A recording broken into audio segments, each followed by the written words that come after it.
deep inside of you.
Brought back here. What the fuck?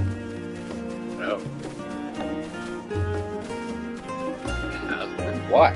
Yeah, what the fuck? It's in the back alley. I just saw it go down the alley. I wonder if there's a dead person or if there's something else. It's either a dead person or there's been like a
gloves back there, and it looked like he was getting some tools out of his truck and setting them in the alley. So something's definitely going on. Probably leftover drugs. It could be. Yeah, it could be. I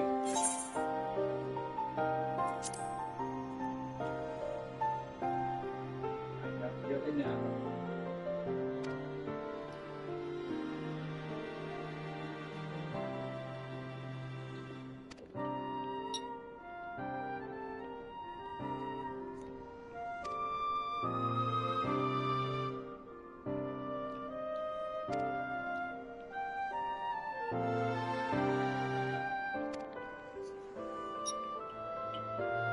I guess someone who's back there cooking that, it definitely could be drugs.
See,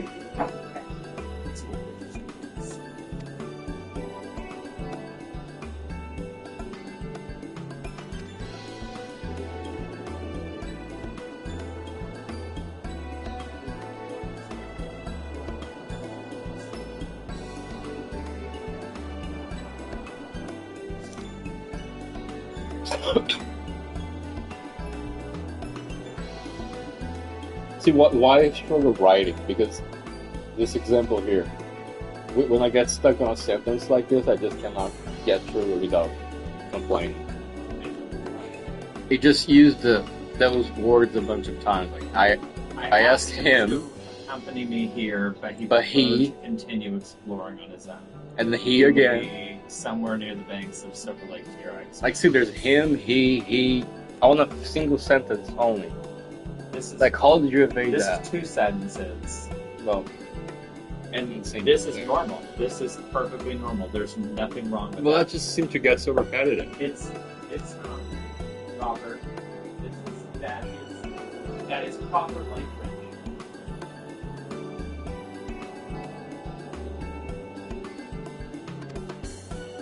That's proper.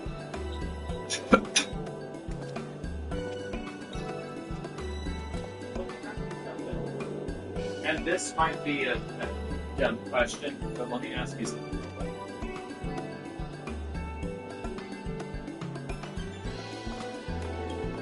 Taking too long for a dumb question. Well, I'm trying to make sure I have your attention because I want to know the real answer. When you're reading it, do you read it like each word, or do you just like move your eyes across each line?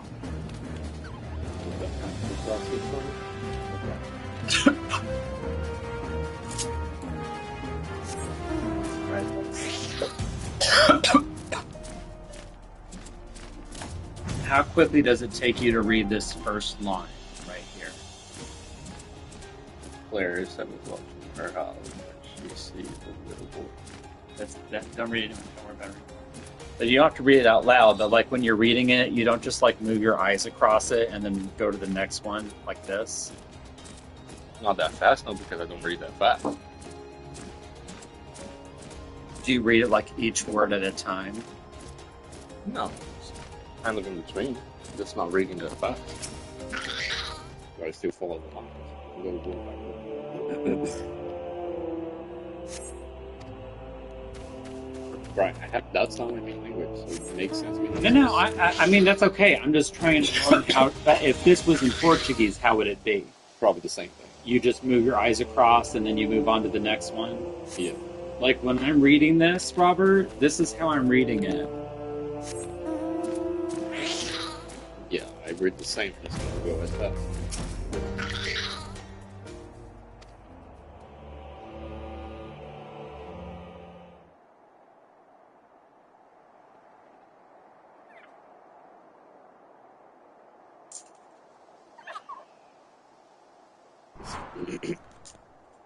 I read in a completely different way of you because I think the character's voice, I think the feeling that they're doing when reading something, so it takes longer. So you take. Oh.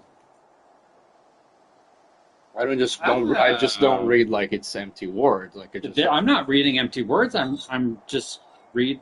This is just me reading normally. I can't imagine your brain just going that fast. You think exactly what they're feeling, exactly what they're thinking, how they're behaving. Well, no, just through going so fast. But this is just like nonsense stuff, right? This is just them writing to set a scene. If something crazy is happening, I do slow down, or sometimes I will reread a certain part over and over until I grasp it fully.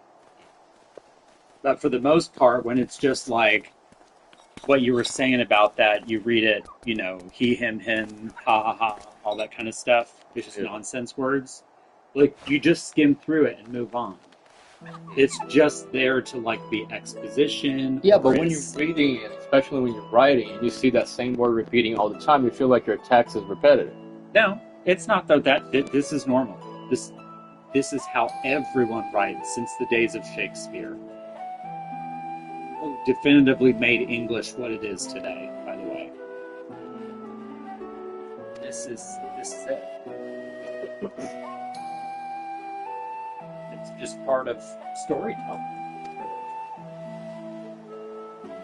This Blood series, Christopher Rice's Bone Music, and then Blood. I forget the name of the book that I'm on right now, but it's really good.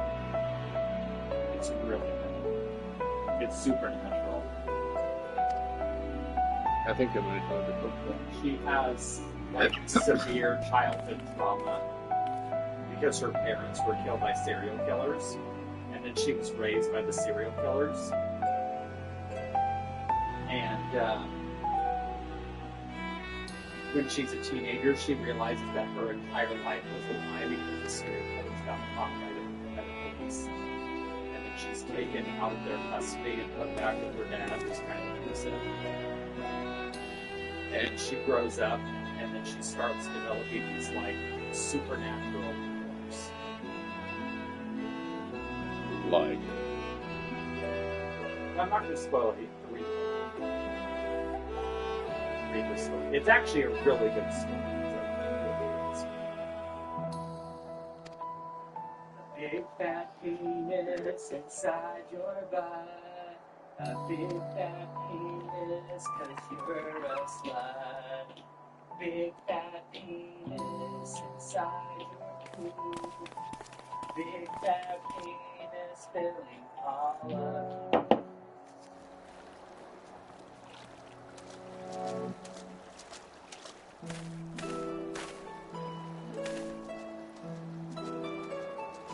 Jesus. Derek? Yeah. Why? Because you think he's walking on water? Not walking on water.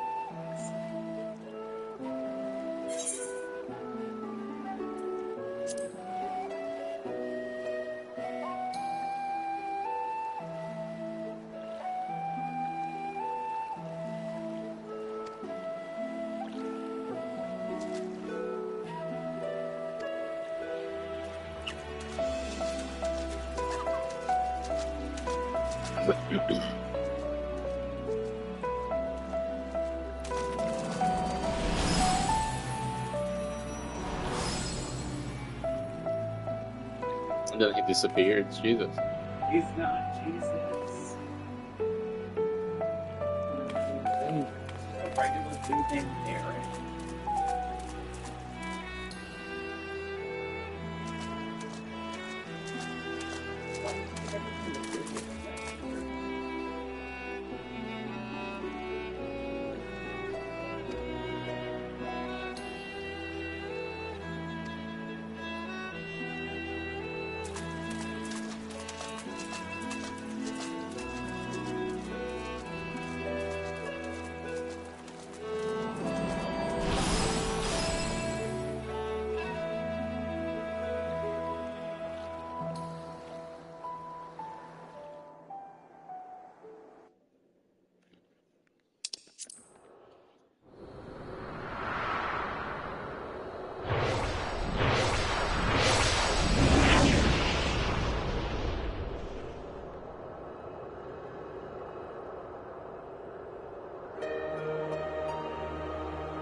They are making this religious, bro.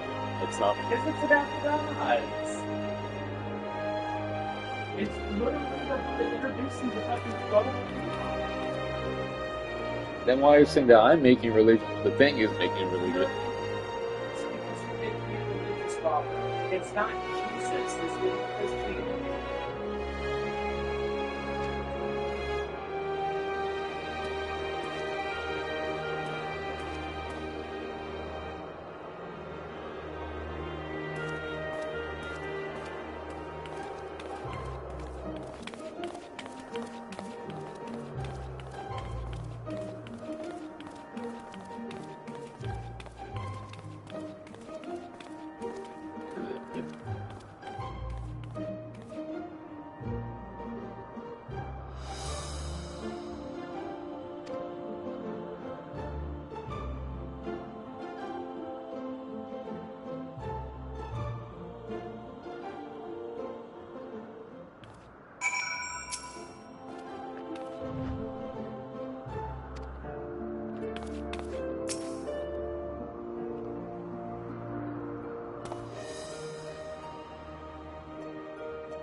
Architecture is like nothing in Warzone, although it looks exactly like fucking Sharp.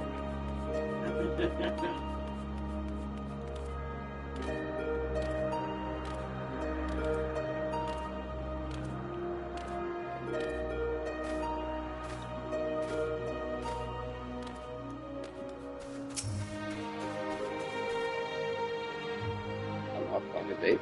No, you're fine.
It's just that you.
So this is based on Greek pantheon.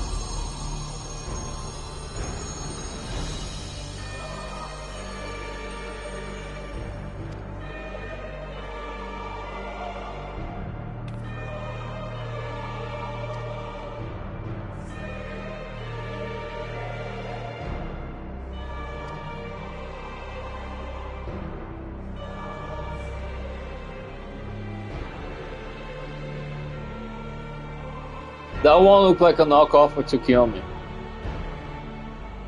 This red one looked like a knockoff of Tsukiyomi. She even holds the same fan as Tsukiyomi does. You know that they reuse character animations and character models all the fucking time. You know this. It's not actually.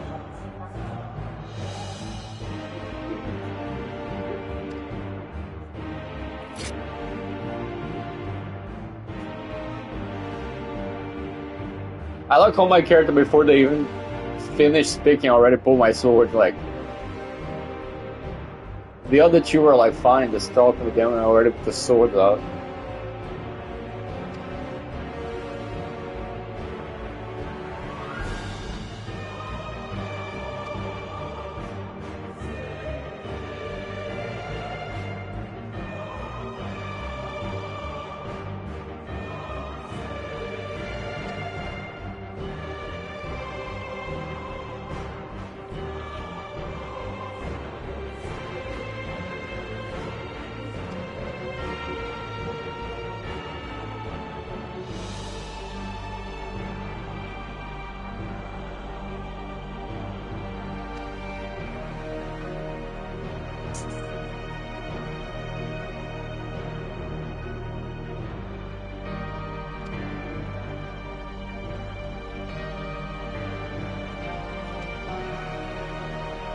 Honestly, this is probably my least favorite of all the raids. No, Puppets Bumpers.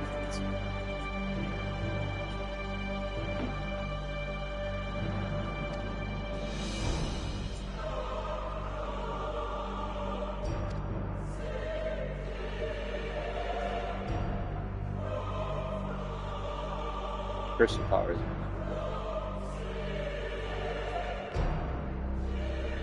Puppet Bunkers has cool visual, but it's boring. Crystal Tower is definitely boring. The Heaven Sword one is fine. This one's good.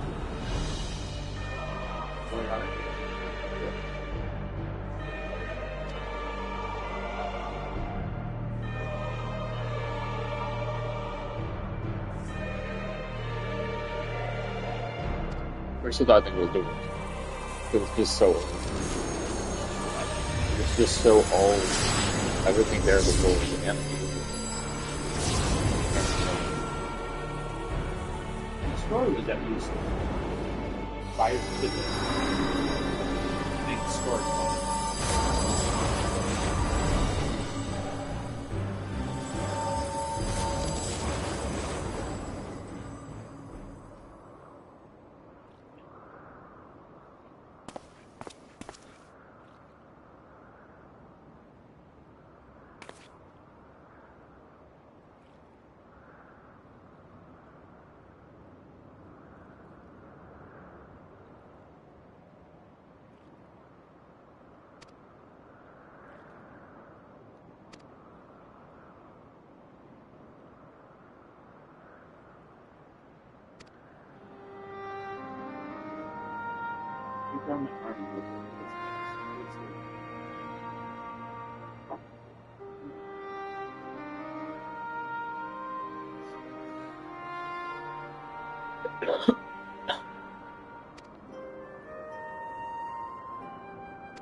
this kimchi is a special kind of cabbage that was bred to be part of lettuce, so it's like a lettucey cabbage, and it's just like a spicy sauerkraut, basically.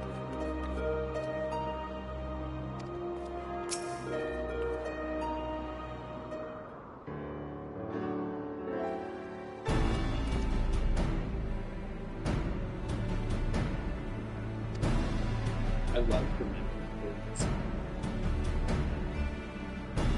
One good thing.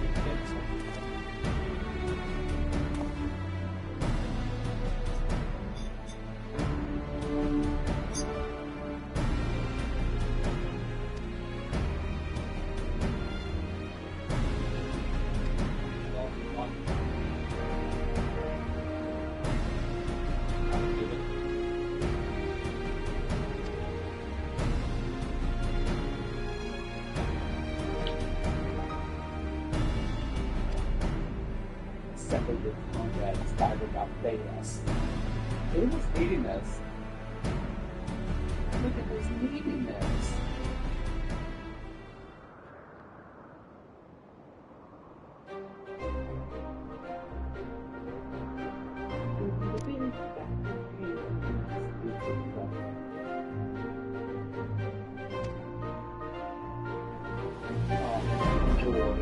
You probably could moving outside today. Especially the rain to do that.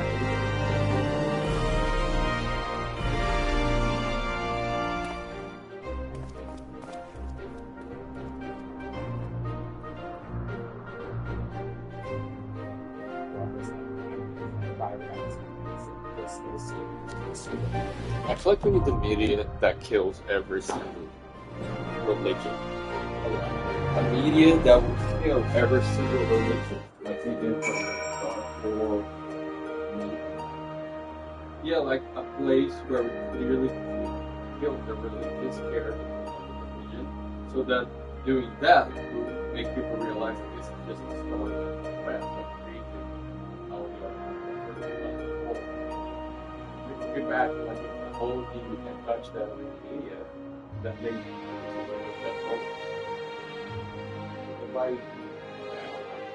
You need to finish this one before you keep talking shit.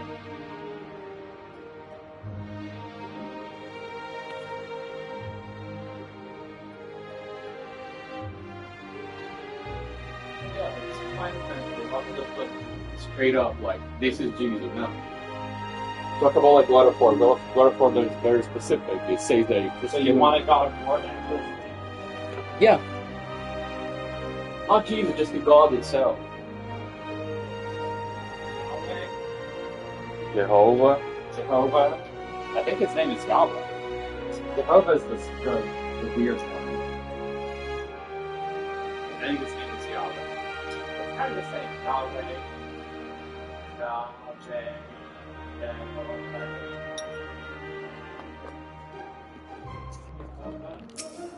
Oh my God, it sounds like Genova.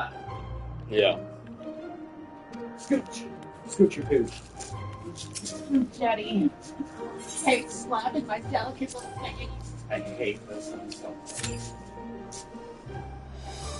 I'd do it with you, but I don't want to. 30 minutes. Yeah, there's nobody playing this time of day.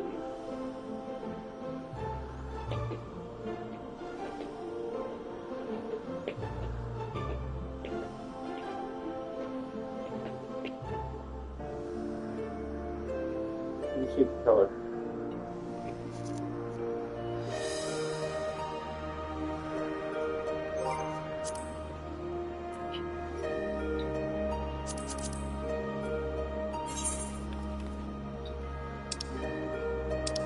Yeah, nobody's doing it right.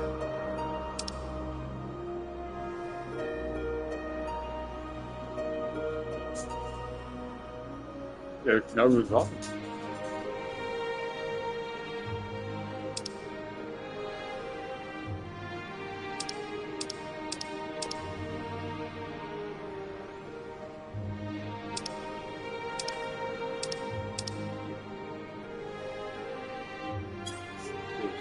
Yeah, there we go. Oh.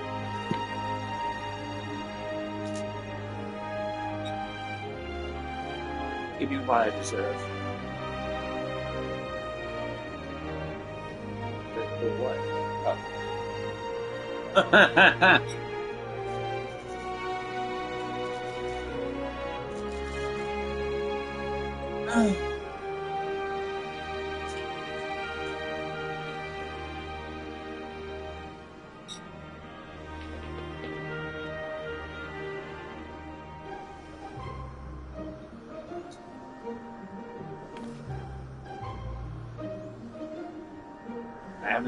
I have never seen you eat a green vegetable a day in your life. I've never seen you eat a green vegetable a day in your life. You saw me eat cabbage. That was bad.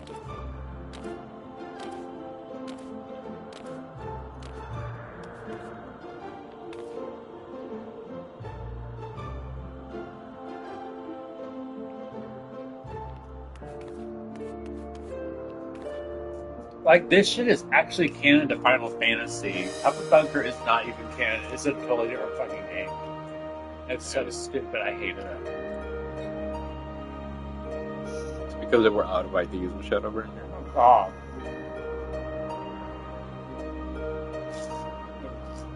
Yes, it's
You like my song?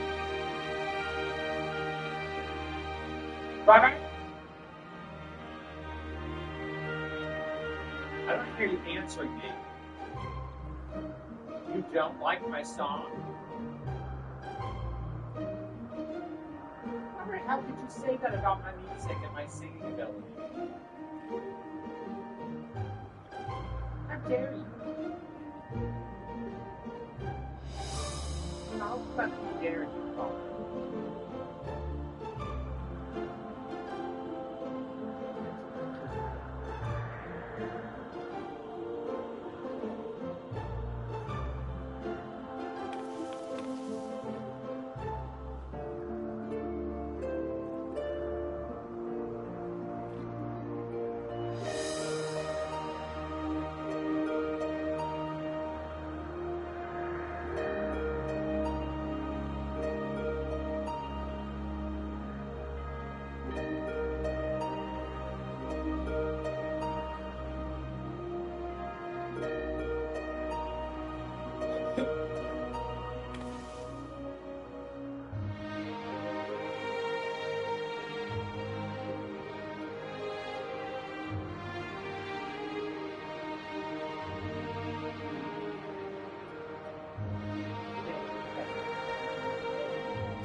It's not my fault, Robert. A colpa me aqui. A culpa é pra de você. Robert!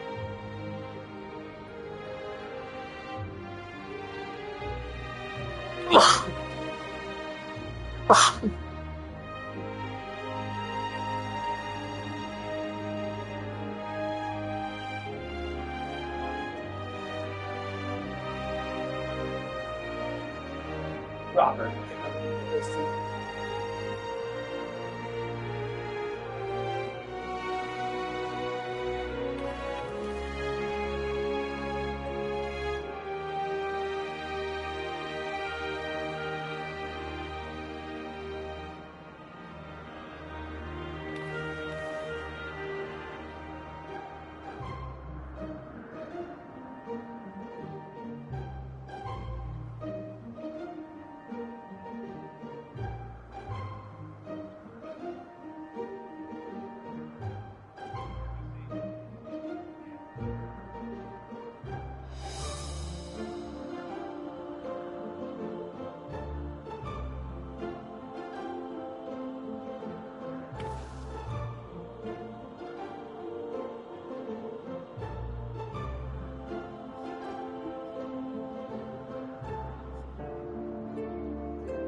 Yeah, there's literally no one place.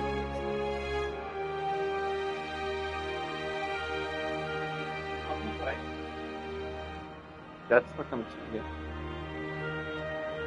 You have one tank, one healer, and 4 DPS the entire time.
Oh, it's 45 degrees, sunny today. The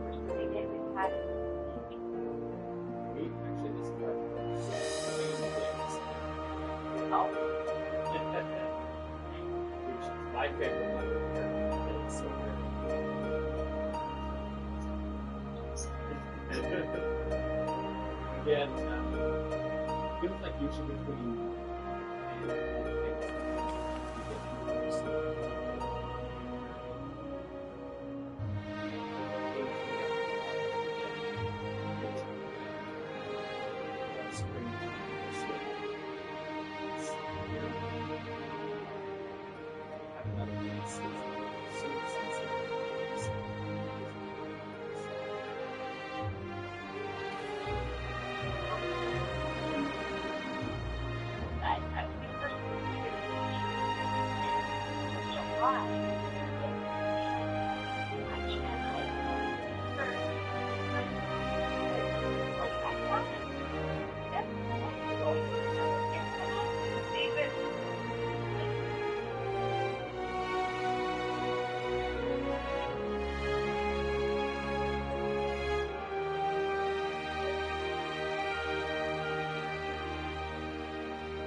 So, doing better.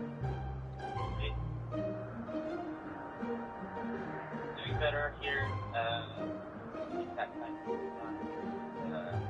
1 minute, 20 seconds. Yesterday, minute 14. Foot shipping on 9. Not doing so very low volume. I don't know how it's going to look like next 2 days. Maybe miracle. But we're good though. You think it's going to go down or are they going to be fine? 9 seconds. Alright. But I don't think that have exception there. Yeah.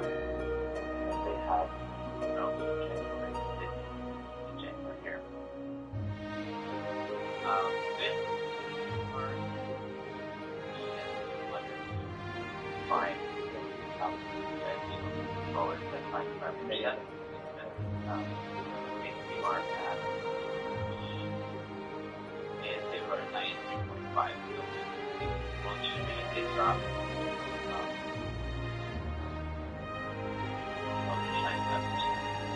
As we're here now, well, minor. We showed this last time. 8%. know about this week. Well, please watch your team there and the emails to that's reporting they have some emails that's their views. They are processing their keep watching that. And then the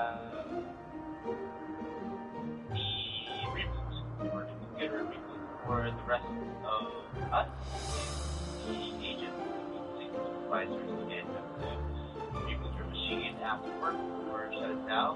And that has not shutting it down usually or as a good reminder recommending the computer because it's Wednesday is the update day. The day afterward, my creation is that because of the installation, various installations, were failing because we just haven't used it yet. So to push that successfully,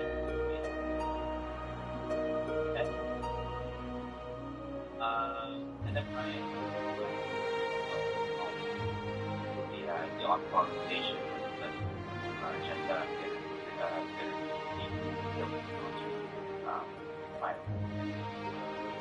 take that on. And then that's also overtime. Great job.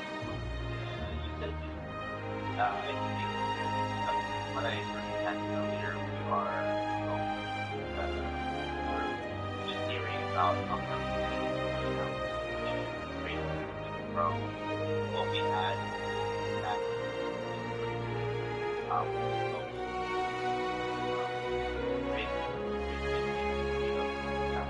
to be creative. It's not using that make sense. We're not using it pretty good. The consultants for the team's position for time. And then, who else?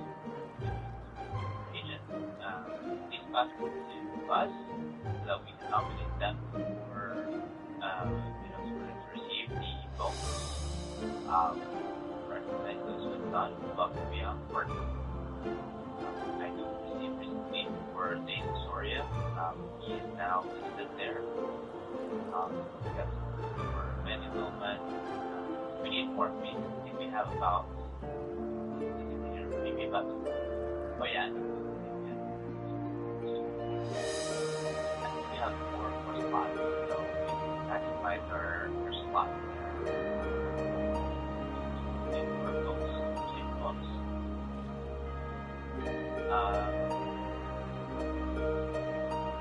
And then yeah. You guys could update whatever notes you guys have there. Ones that are outdated, and dates that it's due, and update those. We can put that via agent.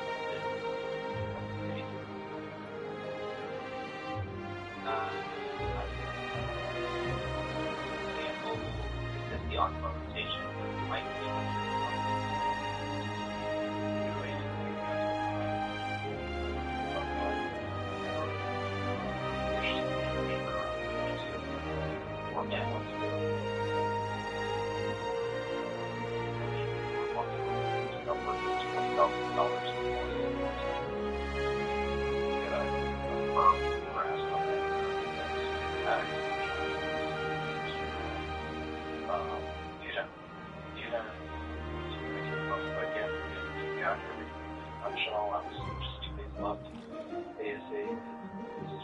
focus and kind of flip side of that too and talk about this as much as one that nature of the beast, but yeah, you want to start so Friday, Friday's yeah. So next Monday, and those are the 2 days you want to hit the ground running and everybody's extra. about that. Let's look around. Let's do the same for Monday, Tuesday of next week. Let's really keep an eye on Isaac Glass and make sure that the stats hanging out and not recognition, so on and so forth. And what you guys do Tuesdays, we can give ourselves a yeah, check out. Maybe sometimes I'll just double check your coverage on Monday, Tuesday, there's some expected volume to see if time is needed, makes sense, and they'll let us know.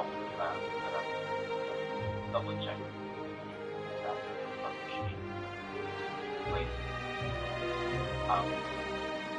Yeah.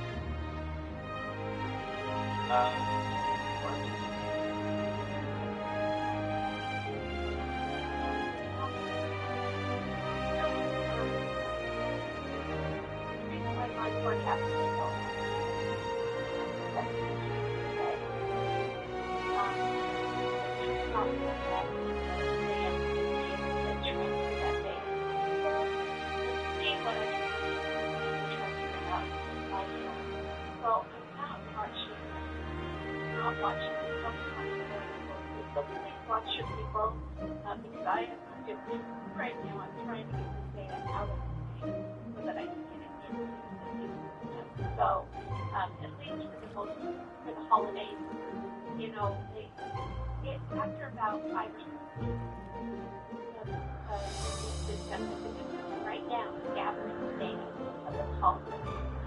After about 5 or 6 weeks of that, I should be able to get a pretty good forecast on with that data. But holidays, it really helps having 7 years of holidays in history. So that's what I'm hoping, you know, every single holiday, and like the day before the holiday or the day after the holiday, there's a flush after the holiday. So that's what I'm hoping. I just wanted to give you that heads up that I'm still a little and I'm trying not to cry. Because it's been hard to think that it's we get more of it. What?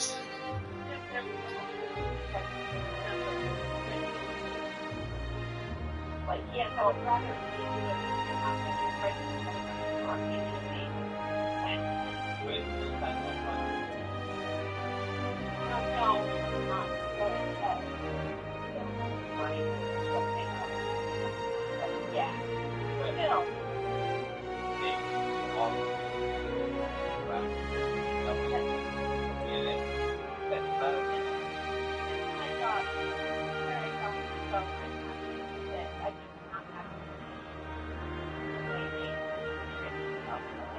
Apologize for that. Oh, good. Oh, good.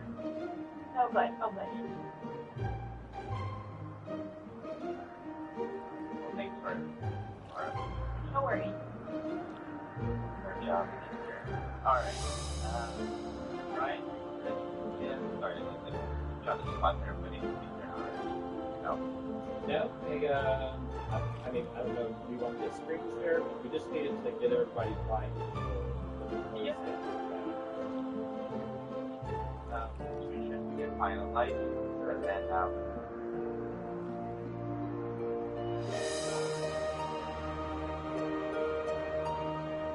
can anybody see this? yep.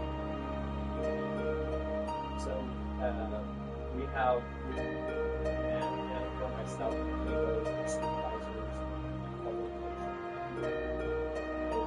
created this schedule and hope everybody had a chance to essentially, this was the last week of January, this week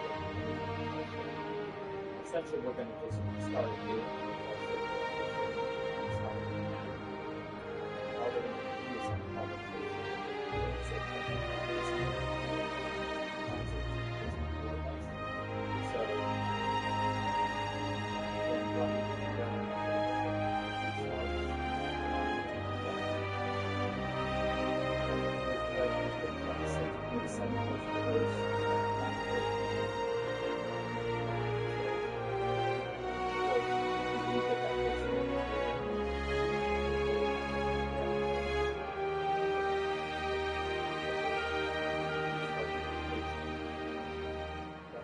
said they'll get us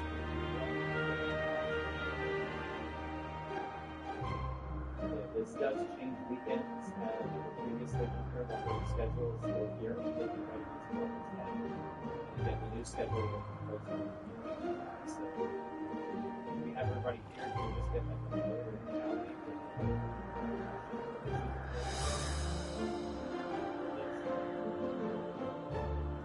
I like that.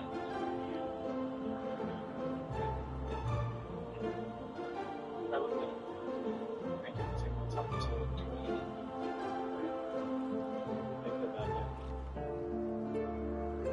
Well, I volunteered for 4th of July because I was supposed to be at the weekend with the fitness, and I was just trying to make sure that you guys are getting all of it for kids.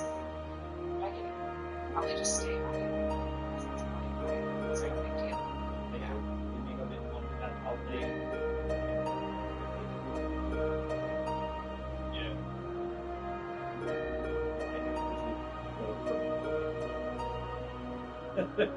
But I'm willing to do the holidays if needed to. Like I said, it's just those dates are between 26 and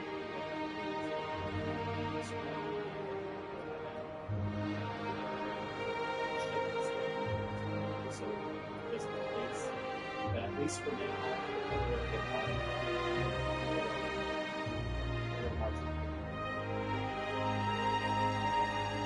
At the time, you can go then you have but that means from work. And then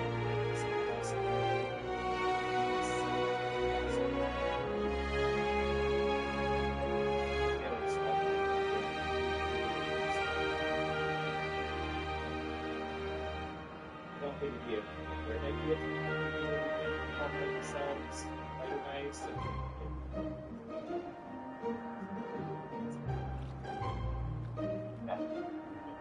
but it's kind of reasonable. We saw Holly's the engineer, so go on with this, and then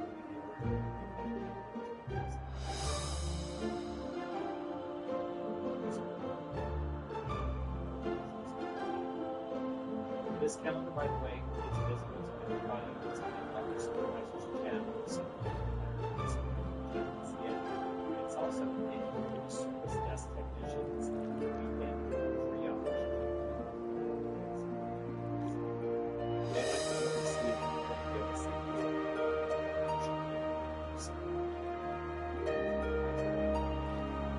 They also have instructions.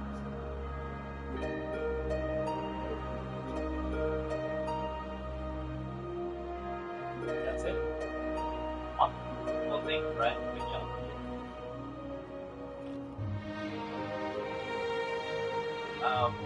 Let me just a heads up. There's a lot of parts here. We're going to evaluate things as far as workload, what has to do that as well. And also just that, just the town hall. Ask about the project. There is going to be a role service that we can set that we're going to have to set responsibilities of each member of the system and person. I think that's a job, right? We wanted to make sure all our are correct, are things that make sense, that we're supposed to be doing. So, and just start to create the matrix that, the stuff that you guys are doing aligns, you guys' job description, and then we're going to take a look at the, now, I had some folks, especially Scott and Dean and Amy, the folks supervisor led. So that those pods supervisors again balancing how many staff that's supervising. yes, and we're looking at training as well. That excited, whether or not we have plans to ensure our team. That's stuff going on in the background. We don't have exactly what we have. You can get ample time to prepare. Keep me posted as well. Okay. Around I know we had find that the on-call supervisor, I think for him.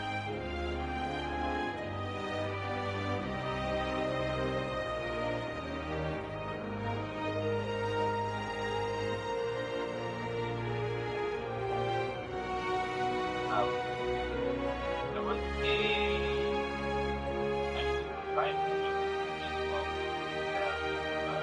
supervisor on call last weekend. We have that kind of folks and folks who support the list, especially with Joe Pena and what the other ones. It was Braden's like second weekend by himself, just so Very, yeah, very, we're clear that he's brand new to the team, so he's still learning and learning 13 counts, the counts all at once, so he's got a lot of information to sort through. I did talk to him, just wanted to make sure his dad, he's still learning and he's learning a lot of things. When I talked to him over the weekend, we were being public because I know that team has always been.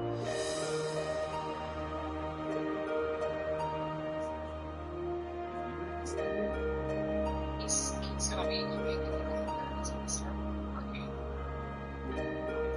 So he's gonna get Well, it's kind of always been like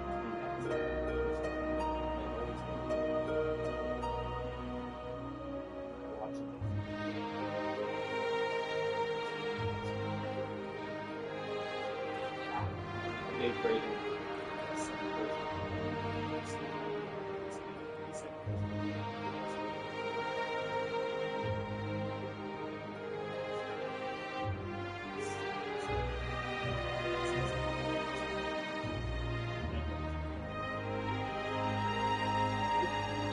yeah, well, yeah,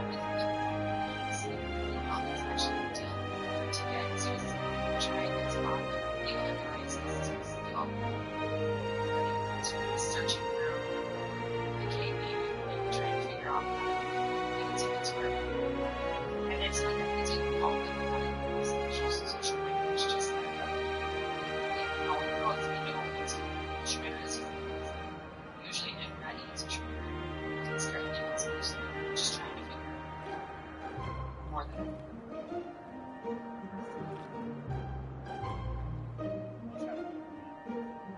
okay.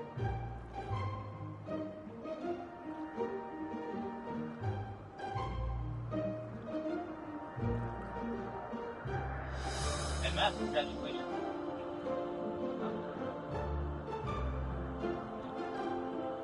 What can I do? 7 years. Oh gosh. Another veteran employee.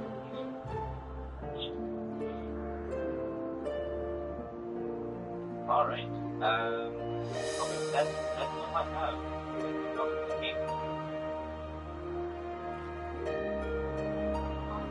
I just wanted to make sure that it was cool, like, you know, I do have Andrew Prince coming in a little bit early. I'll build some of that stuff that Jimmy does. So he's gonna come in some of the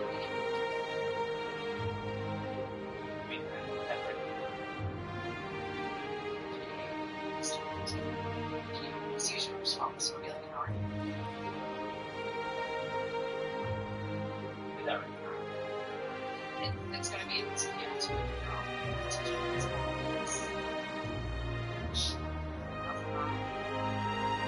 making sure that he's what he's managed. She also has things. She does a lot of stuff.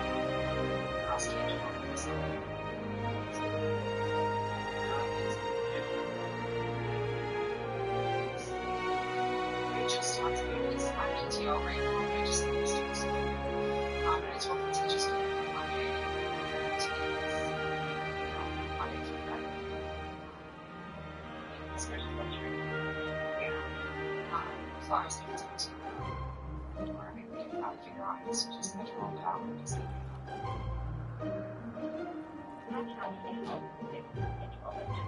Send me an email of what it's going to be in the start time.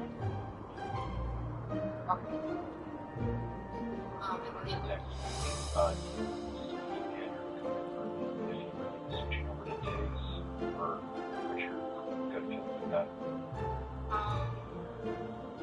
don't know, I kind of want to like feel it out a little bit because the thing, I mean, we can try it. The thing with that is it's going to be, focused on different meetings. So, Or my thought was that, in all the kids, yeah. how much she disagree. Oh, I agree with that. It's a good idea. I just don't know if it's going to be able to, like, really, because he's going to have to train, mandatory will. I don't know, we can try it without, like, it's fine. It's just, There's going to be one that's going to recommend training bill. Andrew, he's going to train with his team on, and so, I'll call him. I'll call him. Figure that out.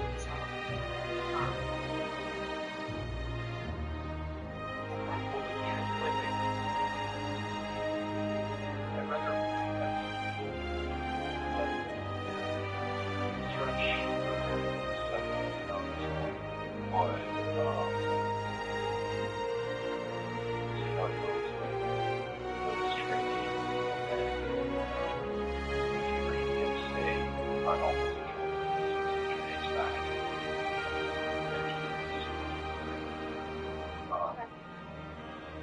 shut that training notes instead and bring it.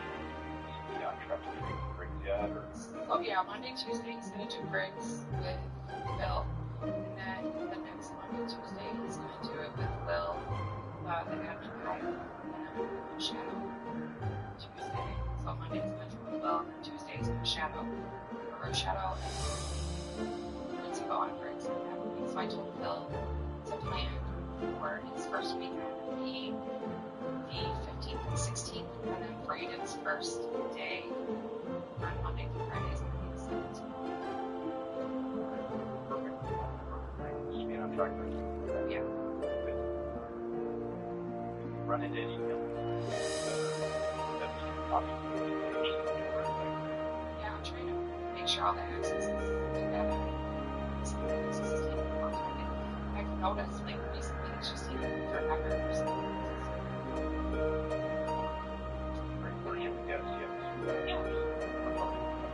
The other big choice is when I get the University of Pittsburgh stuff permit, making it possibly fulfills the need training resection. So, I don't know, I gotta figure things out. We'll get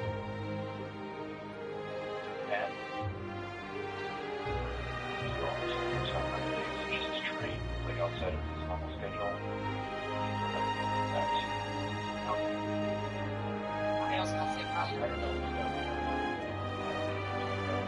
no. Jake class. No, he's all that's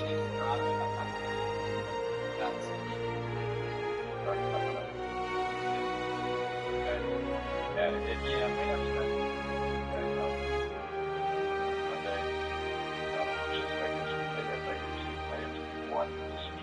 together next Monday or something. or possibly maybe get even somebody that's at University of Pittsburgh that works on Monday through Friday, maybe we can to like pick up a little bit on a Saturday or Sunday. I don't know, I was gonna talk to Andrew and see what he thought about it. Andrew's your guy as far as training on Pittsburgh. He's definitely a good guy. Especially if you're signing. Yeah, if you can't get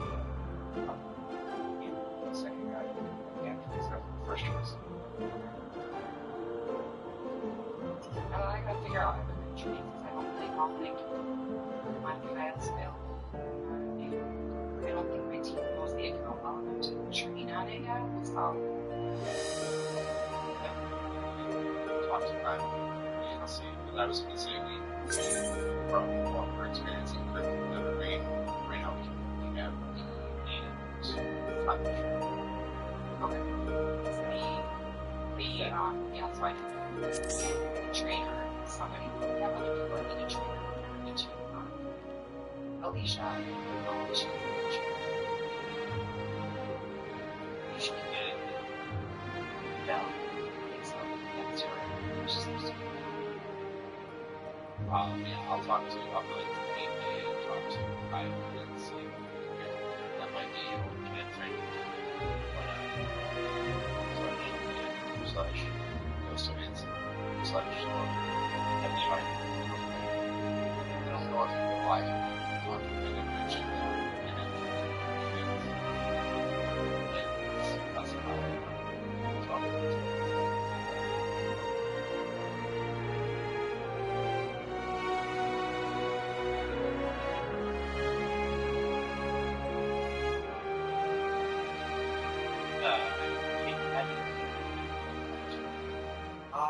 yeah, I did. Citywide is another pounds outside of Briggs.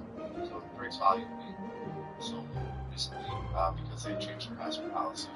We're taking on additional work that people have been taking some classes and people have been. I'm just curious if there's any resources that you guys know that I can reach out to if I need to. Or am I at resource now?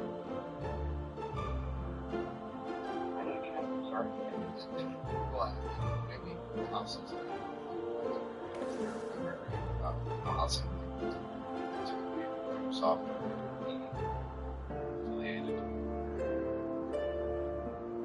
We will need the closer. Go ahead. So, like PDC and GPS, you know, so Microsoft Outro. Yeah. They're like the Netflix. They have some other stuff. It's very much just curious. Maybe something.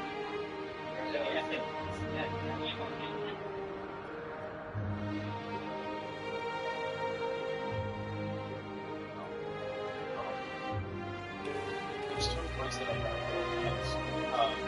it's not really the first look here, but we had conversations that had prior experience with contact with.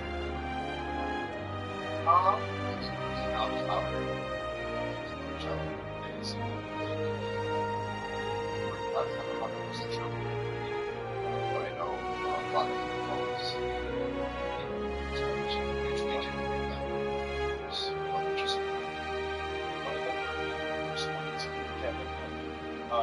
has experience to a degree. He said it depends on the test that you're trying to accomplish. So he would be maybe a good person to reach out to, but his experience would be outside of here, for sure.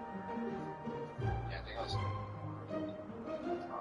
admin certified, but I think it's Okay, he might and so they have his certifications and listens to the chest, so you might be able to put that benefit if you're interested. He's really knowledgeable random stuff sometimes, so it might be for sure. And he's a fun. Just let him know. For what?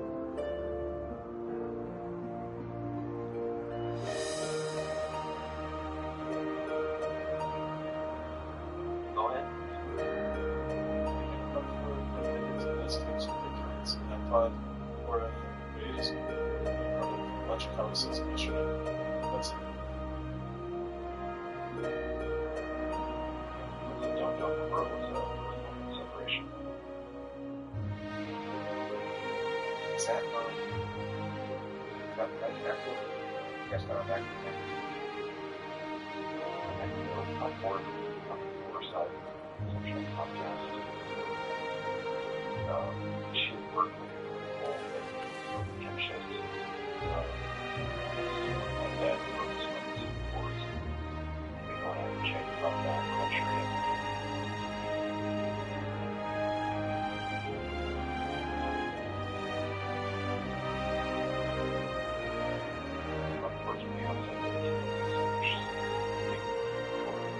push.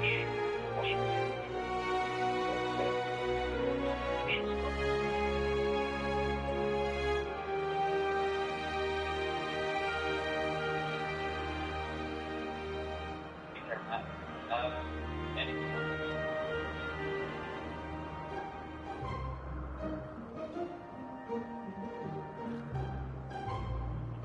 We're good then. Well, thanks everyone. Let's finish strong. Have some more days. And,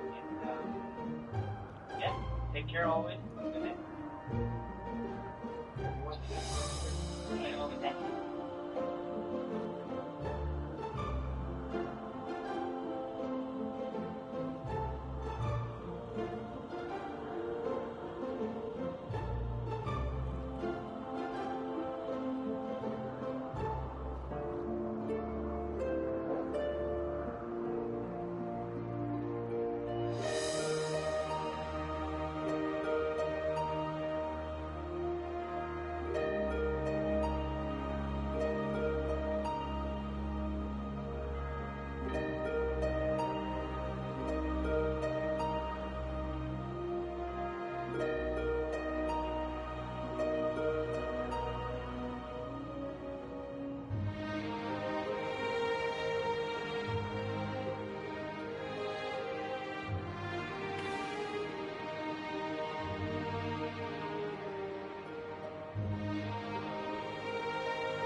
Hanged in solitude.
I want to get you the end game content so bad. I want to see how you do with the actual difficult content. I want to see you struggle.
Yes. Yes, let's annoy him. Let's do our part to annoy the fuck out of him. Yes. You can't annoy. You're too sweet. Give me that face.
What happened to your trunk so that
Catholicism didn't exist before Jesus.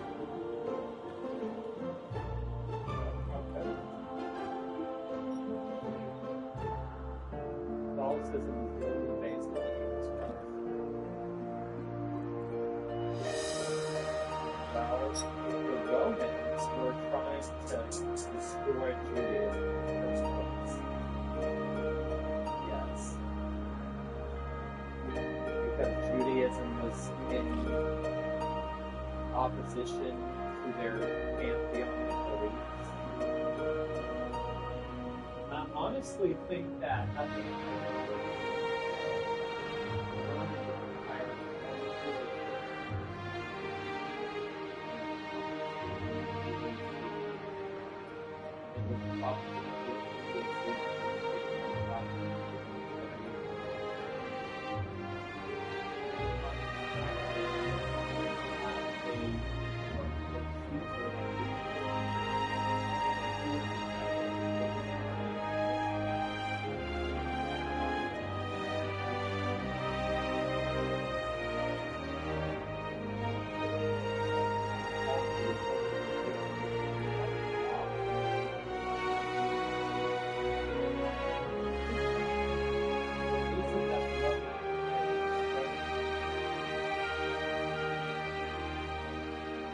influential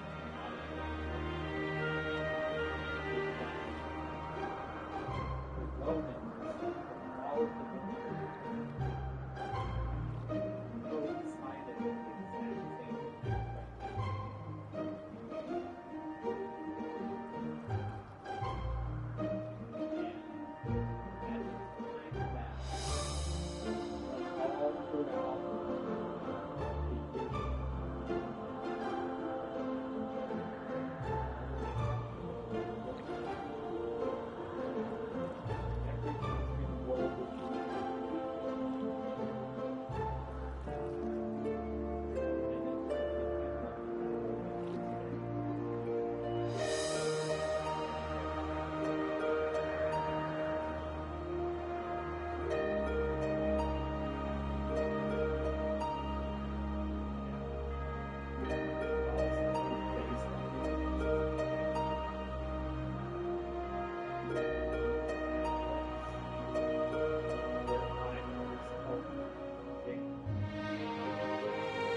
school. We would have to go to church every Wednesday morning as part of our regular school book. And the church would literally just go to this, and then you had to sit, and you had to stand, and you had to get on your knees, and then you had to sit, and then you went back on your knees, and then you had to stand.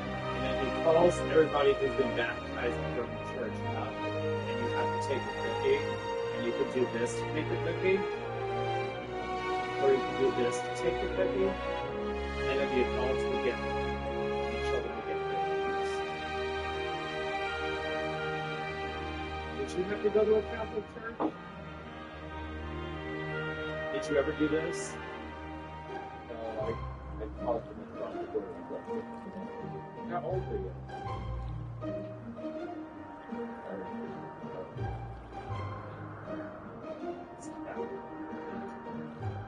What kind of problems were you having?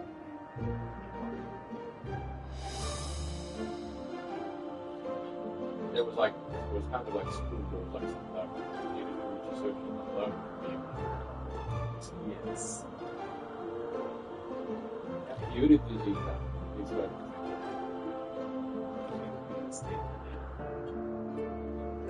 I used to make fun of the Holy Water, so I was never trying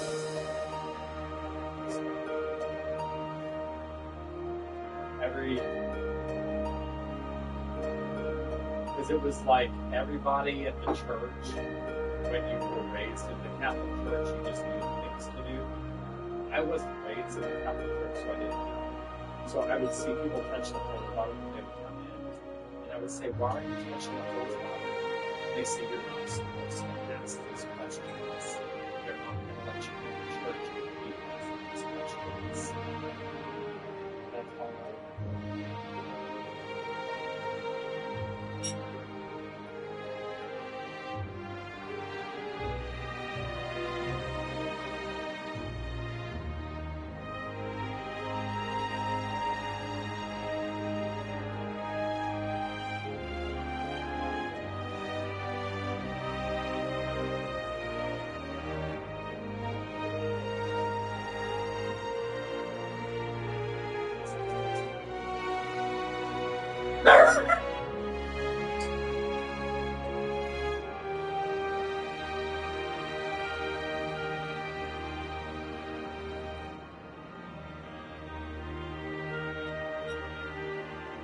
so I think Jews would resurrect.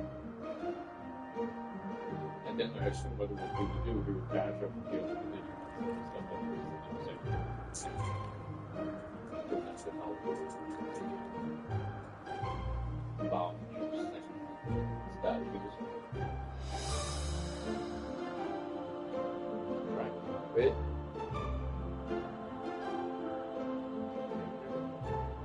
I think the religion Jesus will probably found people that would probably. No, Jesus did not found Judaism. No, but I'm saying Abraham founded Judaism. I'm saying the religion here will be found. Jesus was a Jew, yes.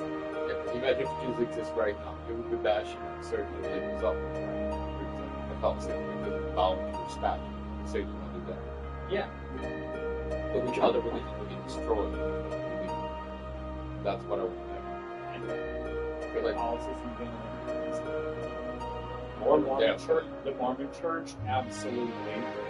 The Church of Jehovah, absolutely, because any church that does not teach that love is the way to God, any church that does not teach that God exists within each of us, any church that doesn't teach that the way to heaven is through. but then we'll bash out religion because Judaism is the same. They believe in the I think Jesus was not that perfect. He was bipolar. He would get upset at the churches, and then he'd want to be a good church goer, and then he would get upset at the churches again. He would want to be a good church goer, and just kept going back and forth his whole life until he finally got in trouble for he destroyed completely destroyed into one of the big temples in Israel, and that's when Pontius Pilate got involved, because they were like, "Who destroyed this fucking temple?" And then Judas was like, "Oh, The Roman temple or it was a Roman temple." And Pontius Pilate was trying to figure out who did it, and that's when Pontius Pilate was like, "We'll give a reward to anybody who tells us who destroyed this temple." And that's when Judas went to Pontius Pilate on his own and told him it was Jesus that destroyed the temple. And then Judas had the Last Supper because he was like, "I know one of you fucking turned me." And then the next day he was put on the cross. Or no, he wasn't put on the cross the next day. The next day he was taken be whipped. They put the crown of thorns on him, and they were whipping him with the thorn whip thing. And then they were doing all the torture and making him confess to the crime. And then once he confessed to the crime, that, I think Good Friday is when they took him in, and then he confessed to the crime, probably Saturday or Sunday.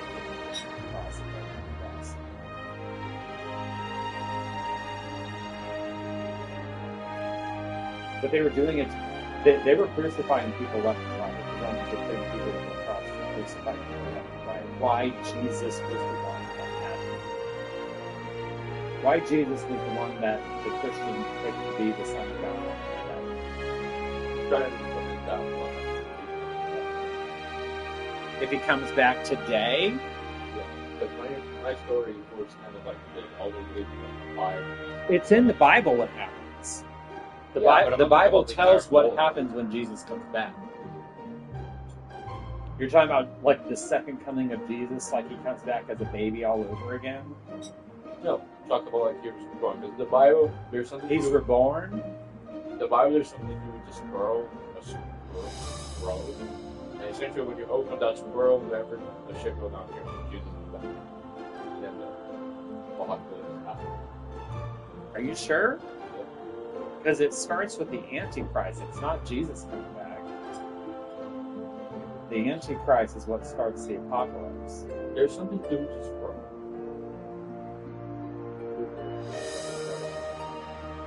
Well, what you're talking about is the book of Revelations, I think. And that book is fucking horrible. That's what fucking Christians want the book of Revelations to happen.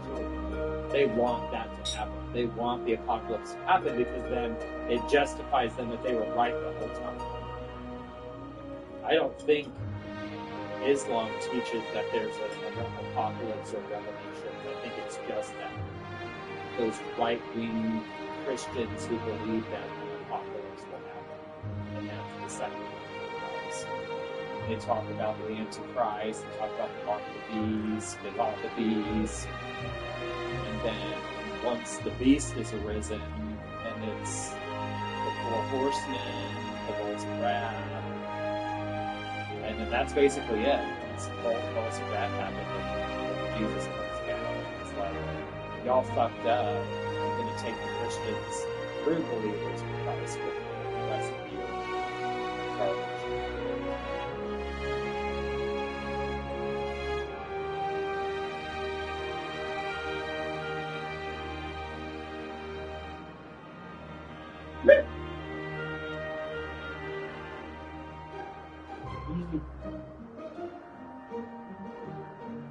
It's called the Quran. It's the Dead Sea.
Oh, the Q pop.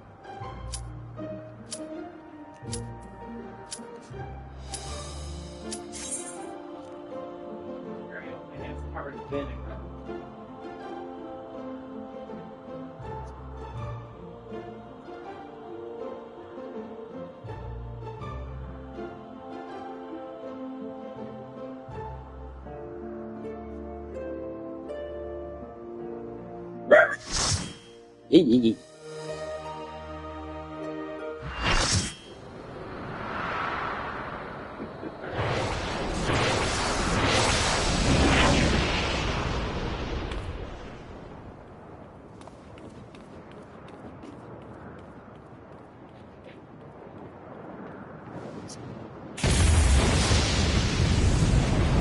This got a thunder.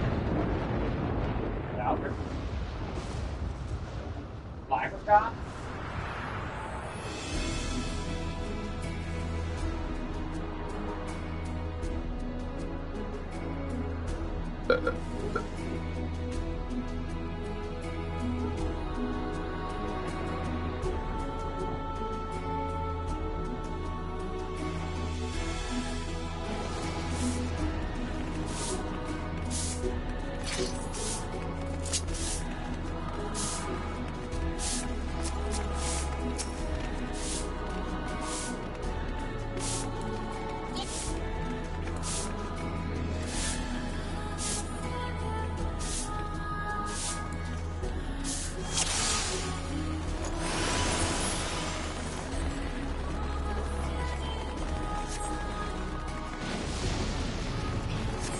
Had some fire gun.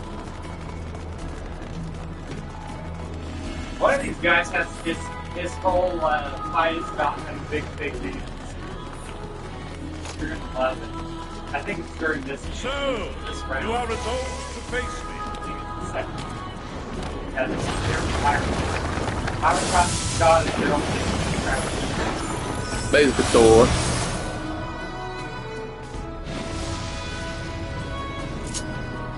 Thor is gonna disappear. Children of man.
The whole platform's new, Robert. You better watch out.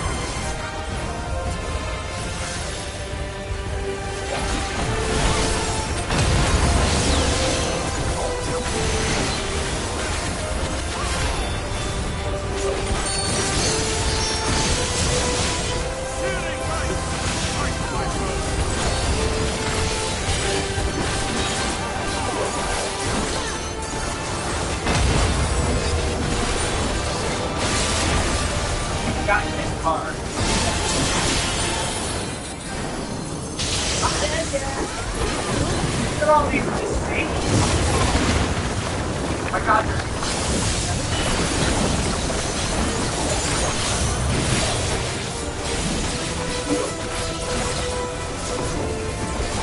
I just call it Samurai Test Ichabana.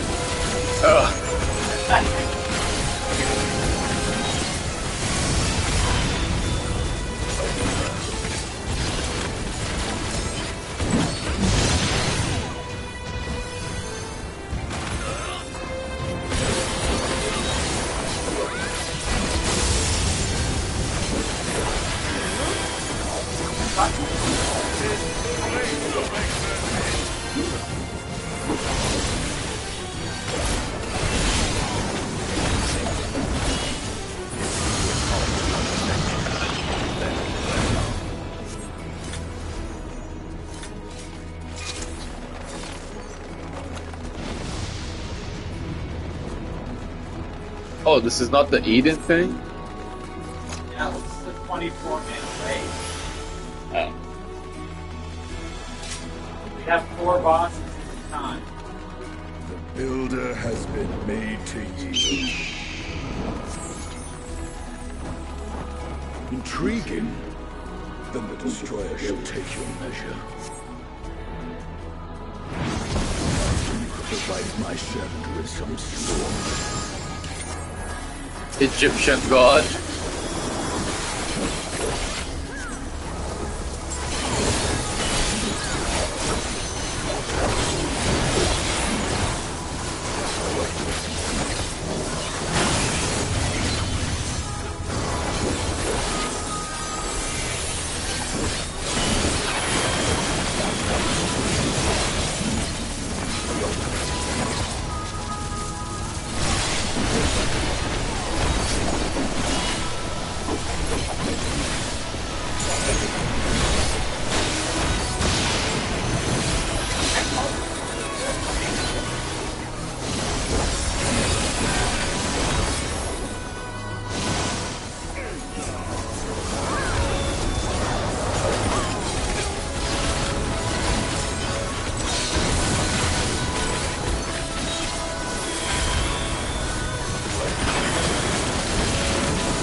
Rot.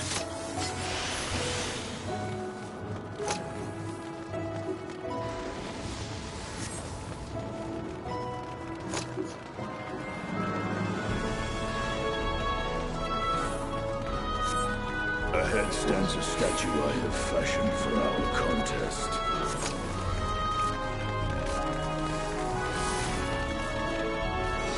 Get your big thick hands down.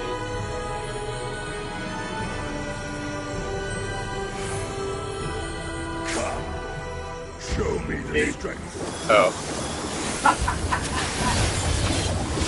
Upon the Just get off and have to run down this big thick speaker.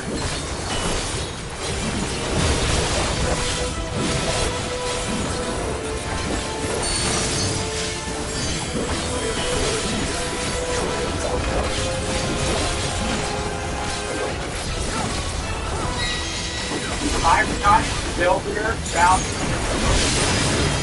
Oh. I do not remember what.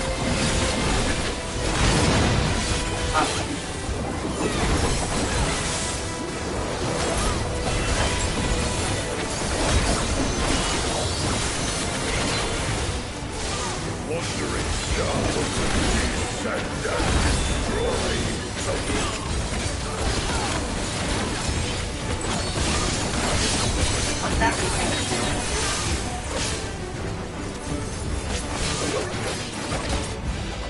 Keep reverence.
We're all gonna die standing here with fuck.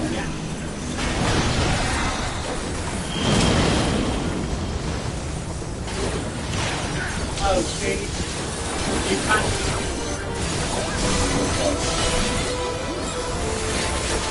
Oh my god. You are making No. He's a naked boss. Oh. And he's dead.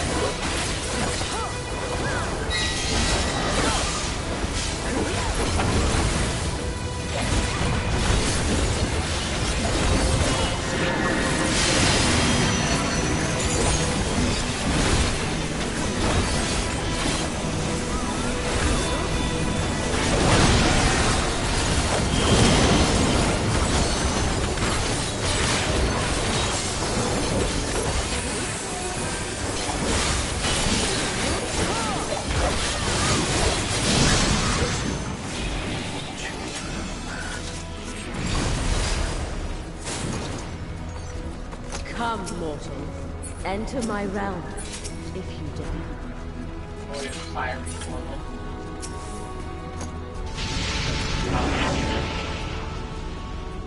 Spike's up itching now. You can tell exactly which stove he actually went from the net. You can keep the fire side. Oh.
Yeah. Being acting like a retard commenting on everything. He's like, oh wow, good job.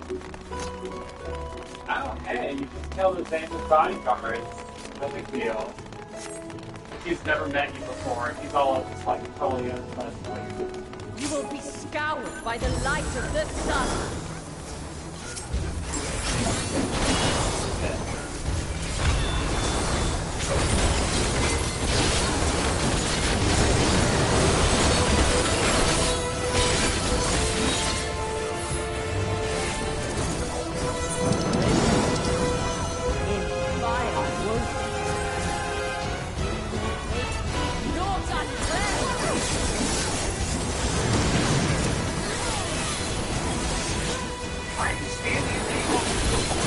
I'm just turning off these effects.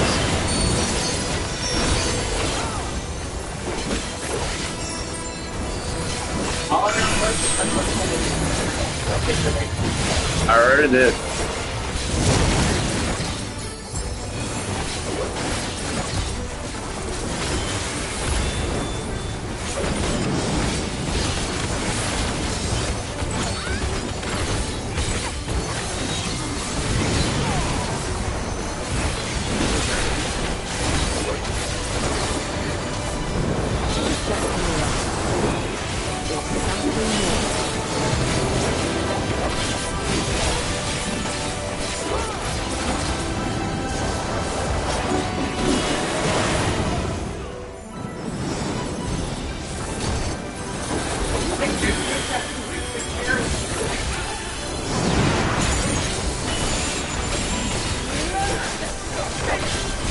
This bitch is god of what? This bitch is god of what? God of fire?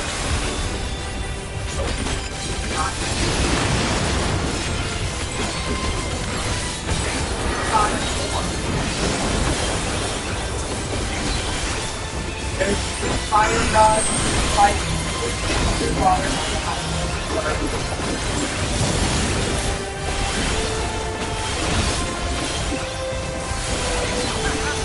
basically, astral fire, astral wind, astral wind.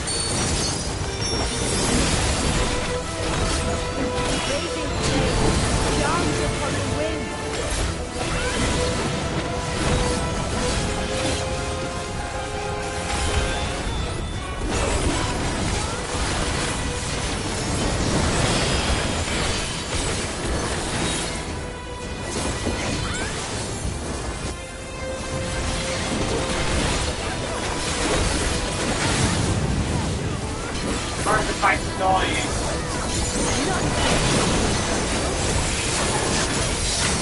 You get touched. You see interaction. Yeah. Got it in the way.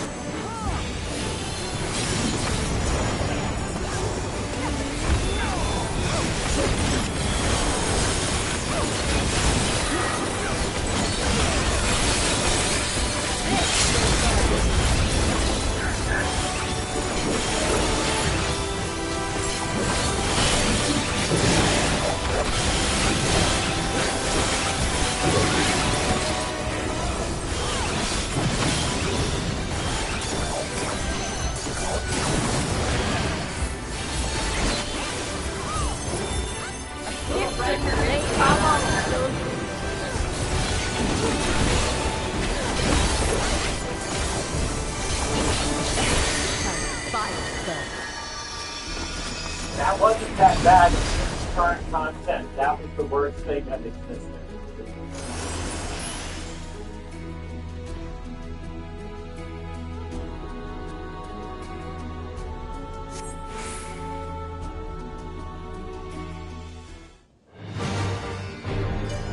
The goddess of injury. I am Null, keeper of the realm of the living.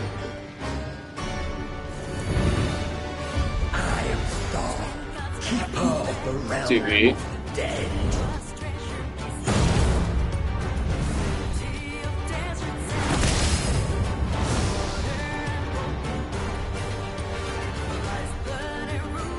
Prepare to be judged, children of man.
Gotta follow the marker.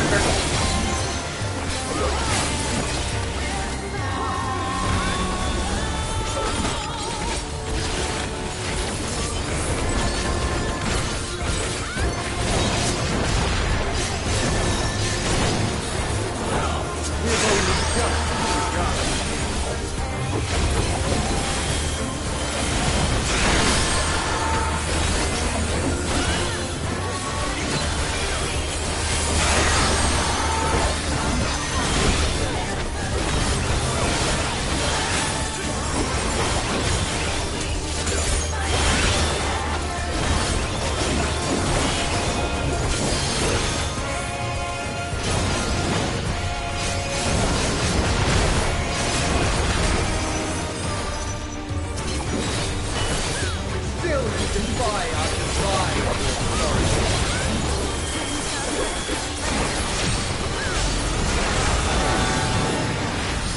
Very well. Let us proceed to your instructions. In the green traders shall weigh your soul!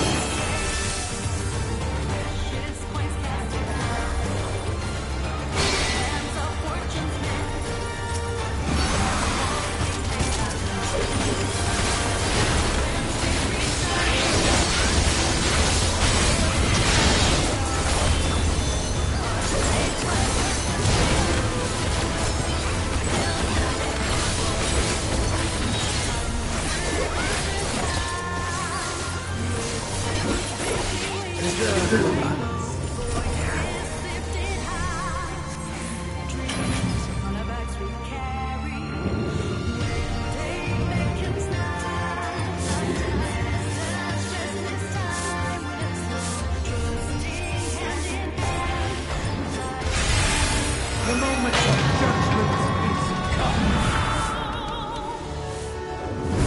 Voice of Brahman.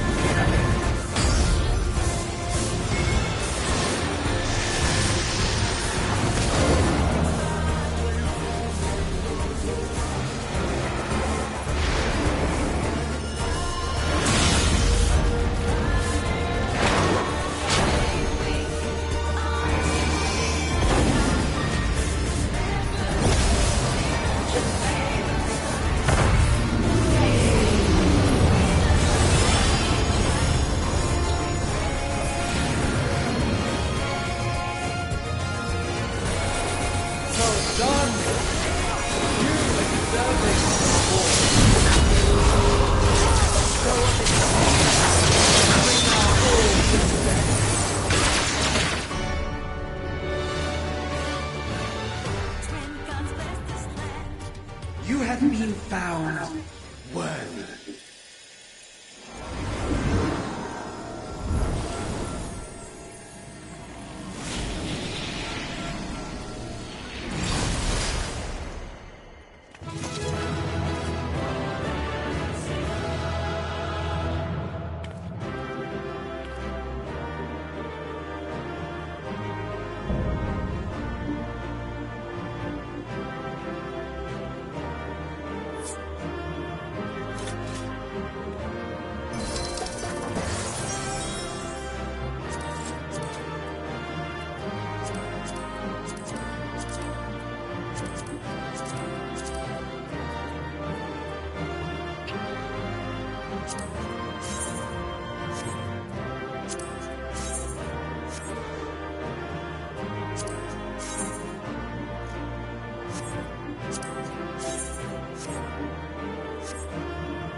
Are you going to anything? Yeah. Following the roots? Yeah. All of them? Oh, just the armor I didn't. Well, rest so we can get the fuck out of here.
I'm gonna big fat penis. I make big fat penis. Robert got a big fat penis. I make big fat penis. Don't you, Robert? Okay. Say.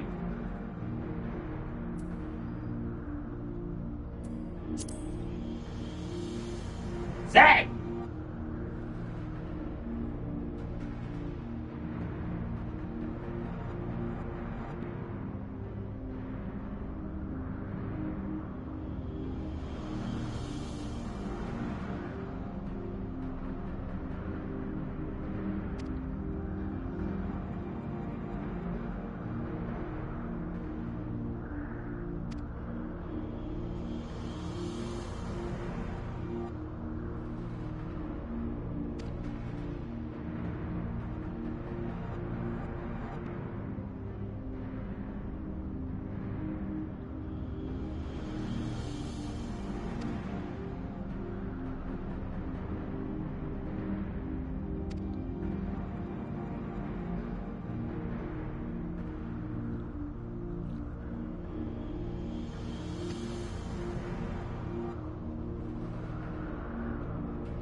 Because you are just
like pretty birds sitting in my tree.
Big fat dick in your butt because you're a slut.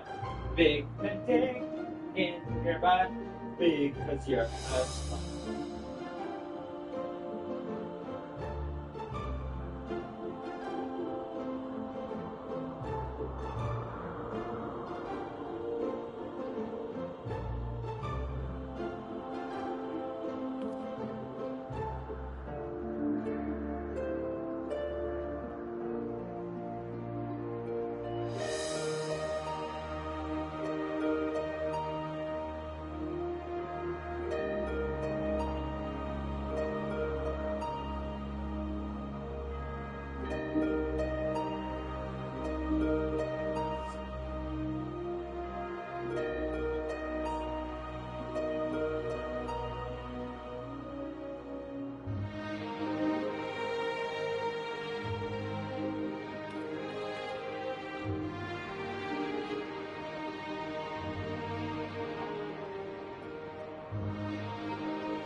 Big fat pussy dick in your butt. Big fat penis dick in your butt. Lots of semen dick in your butt. Big fat penis dick in your butt. Lots of semen dick in your butt. Penis dick in your butt. Lots of semen dick in your butt. Dick in your butt. Love being a slut. Big fat penis. Cyber, you love, you love not to see it. Give it back because you're a slut. Dick in your pussy, but the dick in your back.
that the fact that Square Enix lied and the 12 are the ancients who work with Banada Summon Heidelin, or is it something else? Everyone thinks of what they believe holds knowledge, and as expected for Graha, Snogum, and Krau, they manifest books. Derek gets an old treasure map, and the Warrior of Light gets a tombstone. All of the items will work the same, and what the group will have to do is take them to special stones that are scattered around Eorzea. They contain the information needed to finish the writing on the monument, and all any of you have to do is hold the objects the gods gave you up to the stones, and they'll download the info. The 12 scattered the stones across the world so mortals wouldn't find out the secrets, but people found the stones and started using them as objects of worship called the Marks of the 12. That makes them easy to find since everyone there knows what they are. They're located in the 3 major city-states, Kurthus and Mordona, so it'll be faster if you all split up and go to different areas. And oddly enough, some of the gods want to tag along with you. Nafika doesn't want to bother any of you like that, but Minfina and Halone do. Obviously, all of the mortals want them to come along, so that settles things, except for one new development. Azima, Birago, Rogger, and Nalthal show up in their animal forms wanting to tag along too. Since 3 gods will stay in the realm, things will be fine, so everyone groups up and heads off, leaving Derek, the Warrior of Light, alone as a little ice wolf, and Minfina in rabbit form to head to Kurthus and Mordona. Derek is kind of confused by why the gods decided to send the 2 of you off traveling together, but Minfina says it's simply because the 2 of you make the most interesting group. One is a hero who's killed gods, and another is an explorer who's seen more of the world than most, which does make them into an interesting set of traveling companions. Between Kurthus and Mordona, you should find the marks of Minfina, Thaliak, and Halone. So along with Derek's little pet, who after the 2 gods' interaction with is either just a regular creature or a god who's really good at hiding himself, you all head to Mordona to draw out the info in Thaliak's heart. The Warrior of Light handles the simple task, while Minfina gives you a little bit of info about the stones themselves. They're indestructible, and just like the monument in their realm, they've been there forever. The 12 made them because of the love that people felt for them, as well as how the 12 felt about the star itself. The fact that people pray to them is an outward expression of the bond that mortals share with the 12, and by extension, the star itself. Since you're all on a timetable, you make your way to Kurthus where you find Halone's mark.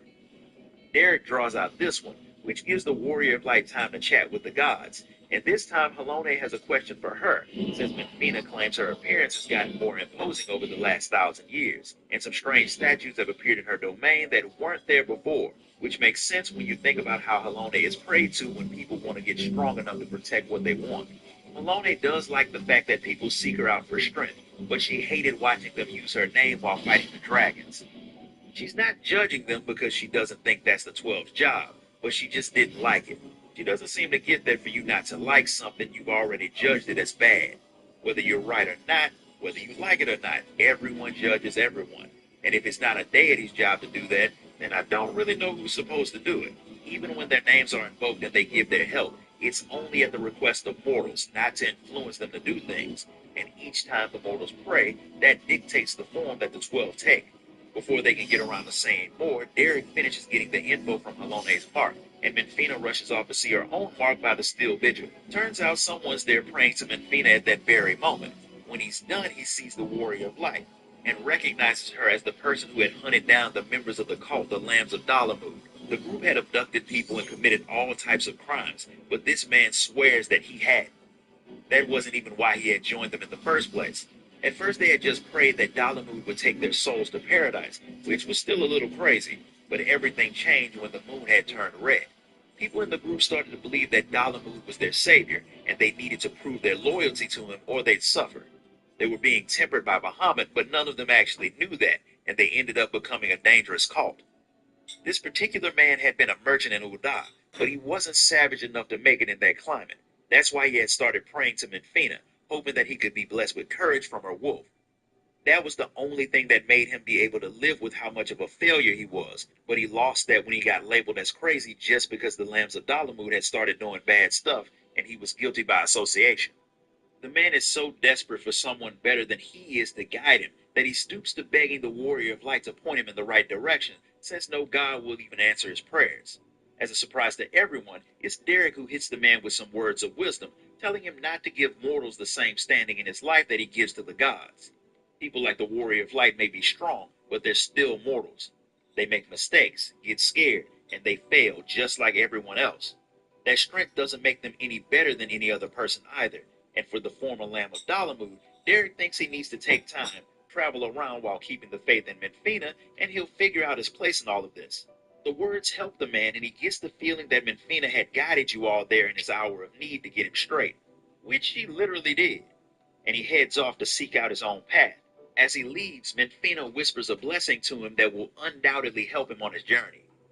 Derek doesn't feel bad about offering the man unsolicited advice, and now that he's gone, the Warrior of Light draws the information out of Menfina's mark. After seeing how the man had acted, Menfina lets you know that none of the 12 want their existence to cause problems for mortals.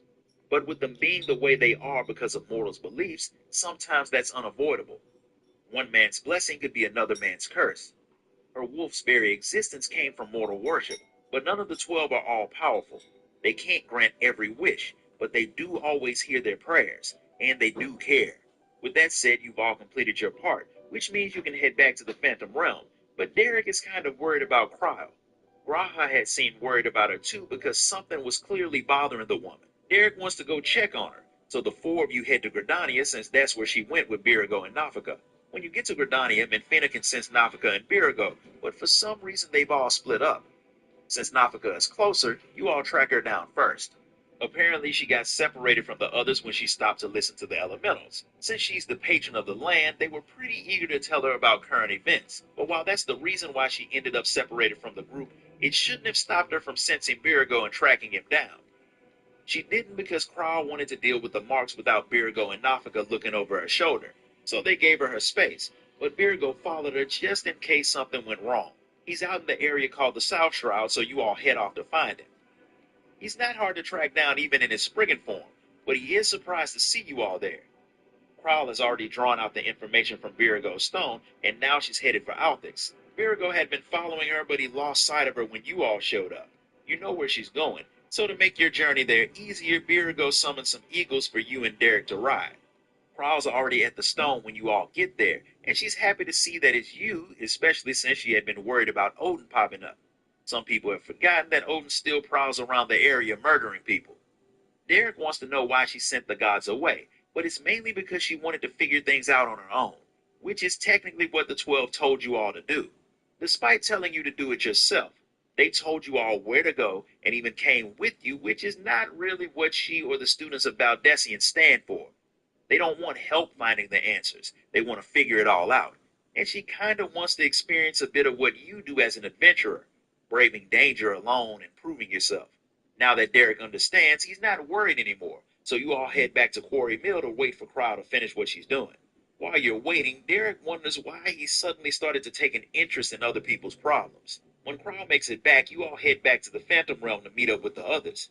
After telling Graha and Snogum about your little trip, the 12 return to their sanctums, and you all put the knowledge you've gathered into the monument, which lets Cryle finally be able to read it. The first thing it says is that since the 12 exist as the will of the star, they can be influenced by hopes and prayers, so they marked out their duty on the monument so they would never stray from their purpose. Birago will reign over construction and encourage people to build things. Rhalgr will be the god of destruction and strengthen the star's heart and guide mankind's regeneration. Azima will be the goddess of the sun, maintain its light, and reveal the truth to everyone. Nalthal will rule over the underground and reveal the treasures in the world and what's inside of people. Nafika is the goddess of fertility and will fill the land with life. Althix will govern space and time and keep the star progressing forward. Alone will rule ice and tranquility. Menfina will rule the moon, controlling the change from night to day, as well as be the goddess of love. Thaliak will control the rivers and fill people's minds with wisdom. Nemia will rule the stars and control the seasons and fate. Lemalayan will rule the seas and tides and push people to explore the world.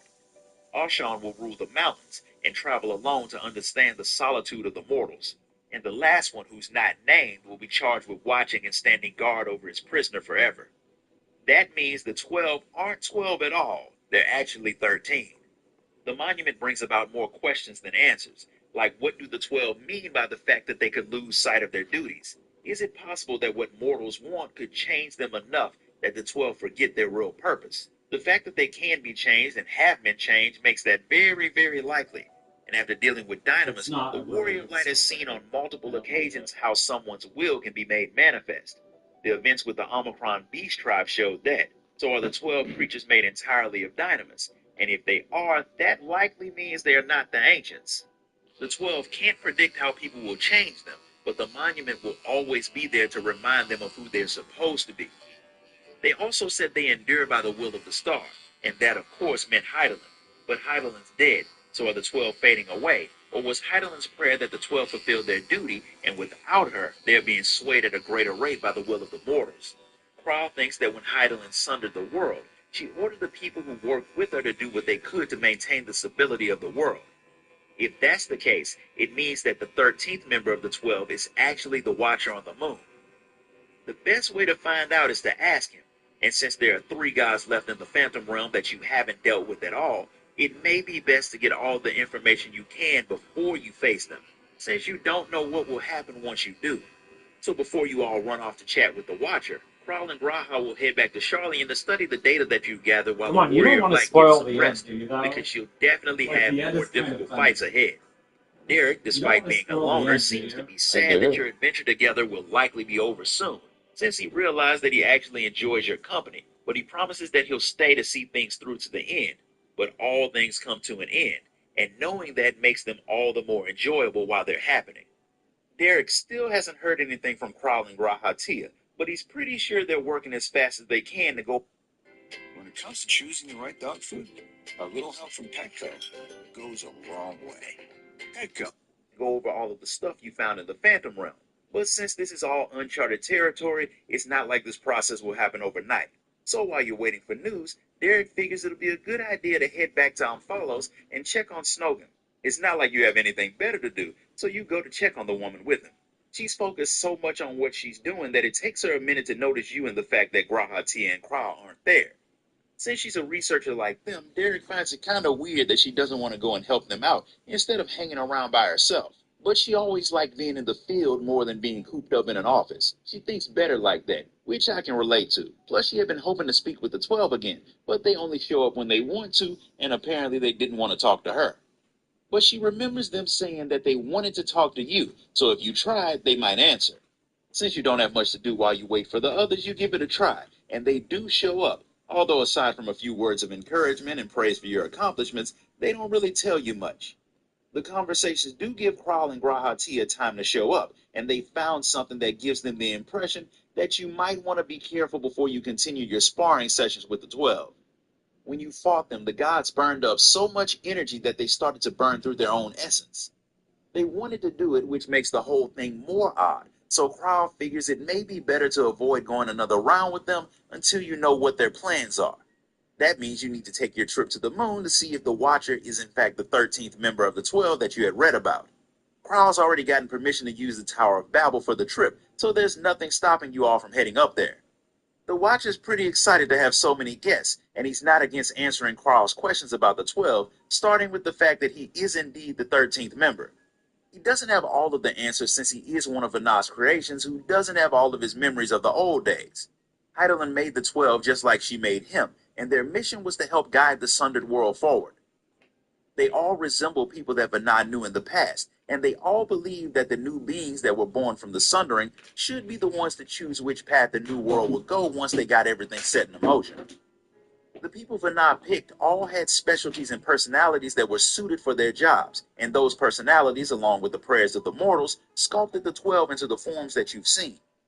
Since they've been around for a very, very long time, the billions of prayers have made them look a lot different from what they started out as. Despite all of their changes, they still followed Vanah's orders and avoided intervening in mortal affairs. However, since their creator is dead and the final days have come and gone, the 12 have come up with their own plan. The Watcher won't tell you what it is, but he promises that it definitely won't hurt mortals in the least. In fact, it will probably help them in the end, meaning you can beat the crap out of them without worrying about dooming the world. Since you now know the truth, you all head back to Amphalos. When you get back to the place, something has changed. The gods' avatars are gone, but before Kral can figure out why, the last 2 sanctums open, and 2 of the gods who you hadn't seen before, Lemalayan and Thaliak, show up claiming that their preparations are complete. Thaliak confirms what the Watcher said about why they were made. Since their job was to preserve the balance of reality, they made Amphalos in the Phantom Realm and their sanctums all throughout Eorzea to serve that purpose. That part Graha understands, but what he doesn't get is why the 12 are burning through their power fighting you when that will make their job harder to do. That's a good question, but Derek has an answer for you since in a plot twist that was worthy of M. Night Shyamalan, that is to say that it was obvious from the beginning of the story, Derek was O'Shawn all along. And for some reason, even though he spent all of his time in human form wandering around among mortals, he still didn't realize that bards didn't wear summoner's horns, or fly, or look nearly that cool. No shade to bards, but there's nothing that they've done to have a god up their cool factor like this. He apologizes for hiding his true nature from you all, but he figured that if you knew what they were really planning, you wouldn't have agreed to fight them. He also apologizes for the fact that he has to leave his little koala monkey with you now. Once you face the last 3 members of the 12 in combat, they'll tell you what all of this was really for. So as per usual, you grab a group of adventurers and head into the lair to fight more gods, which at this point in time is so common for you that it should only slightly raise the Warrior of Light's blood pressure. The final sanctum is just as beautiful as you might expect. The place looks like a futuristic version of Venice, Italy, but the beautiful scenery is hard to admire when Thaliak uses it to try and drown you. When you've dealt with him, you face Lemalayan, who is Poseidon if he doesn't get his morning coffee, meaning she stabs you with a trident, tries to drown you, then summons sea creatures to eat you. When you're done with her, you fight O'Shawn, who is definitely the coolest bard you've ever seen, but that doesn't stop him from getting wrecked, even though his turning shadow clones was a pretty cool and annoying technique. With the final member of the 12 beaten, you're brought back to Omphalos, where they're all waiting for you. In what was the most cliche final boss ever, they fuse together forming one being that you and your friends proceed to beat the crap out of. Once you've overpowered the combined version of the 12, they finally tell you what the whole point of all of this was. They just wanted to give all of their power to the stars, a blessing for mankind.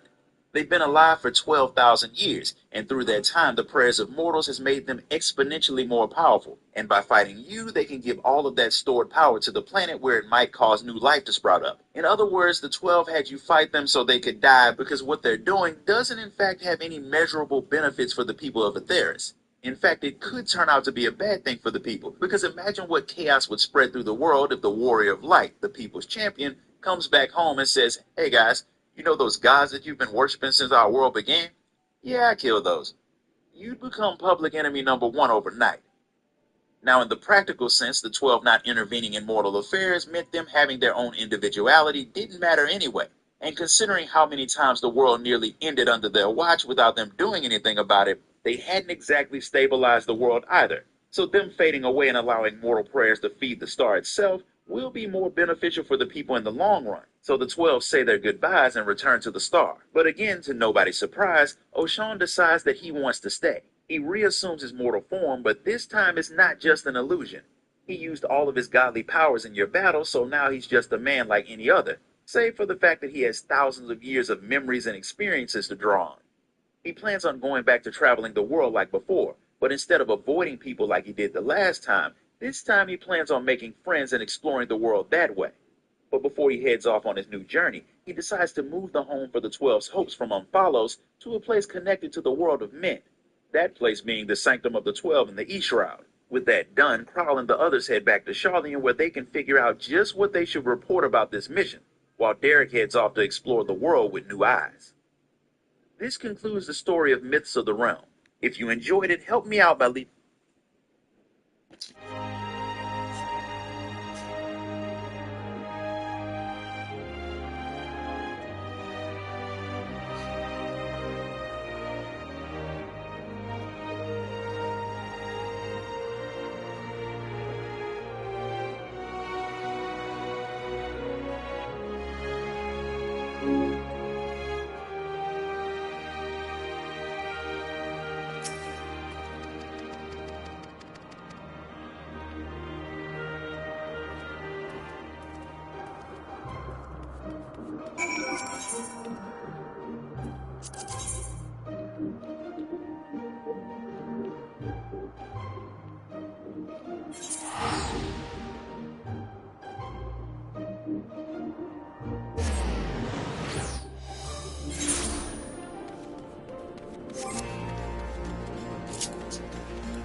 What's the amount for Titania Extra? Wait, hold on. I think it's Dragon. I haven't gotten it. I think Shadowbringers are dragons. And then I keep hearing people say once for Endwalker it's cats.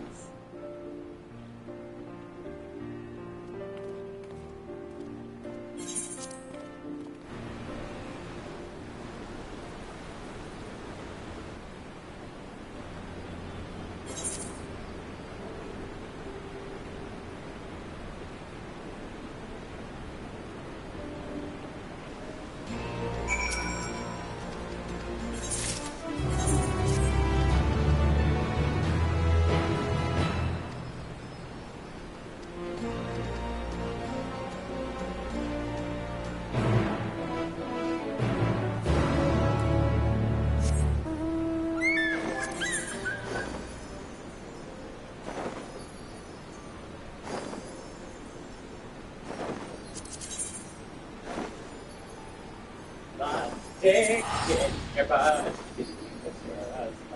Lots of dick in your butt. Because you're a slut.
Dude, yeah.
all the time in danger. Outrage.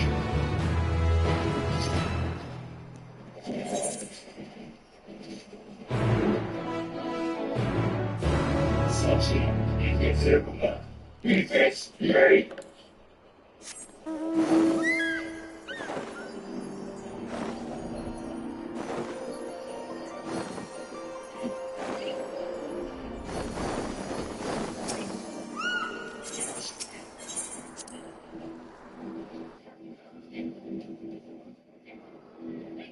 Ready.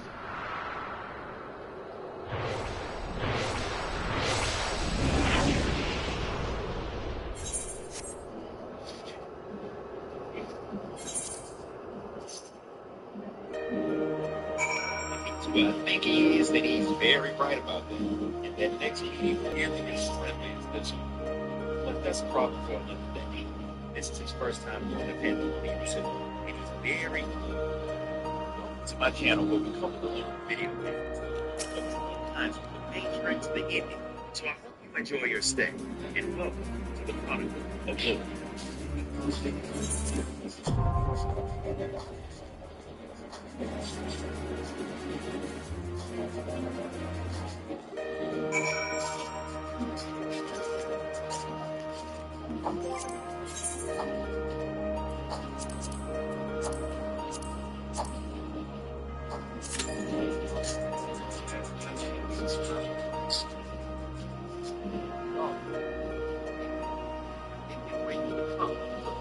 Same spot waiting for you to pass by.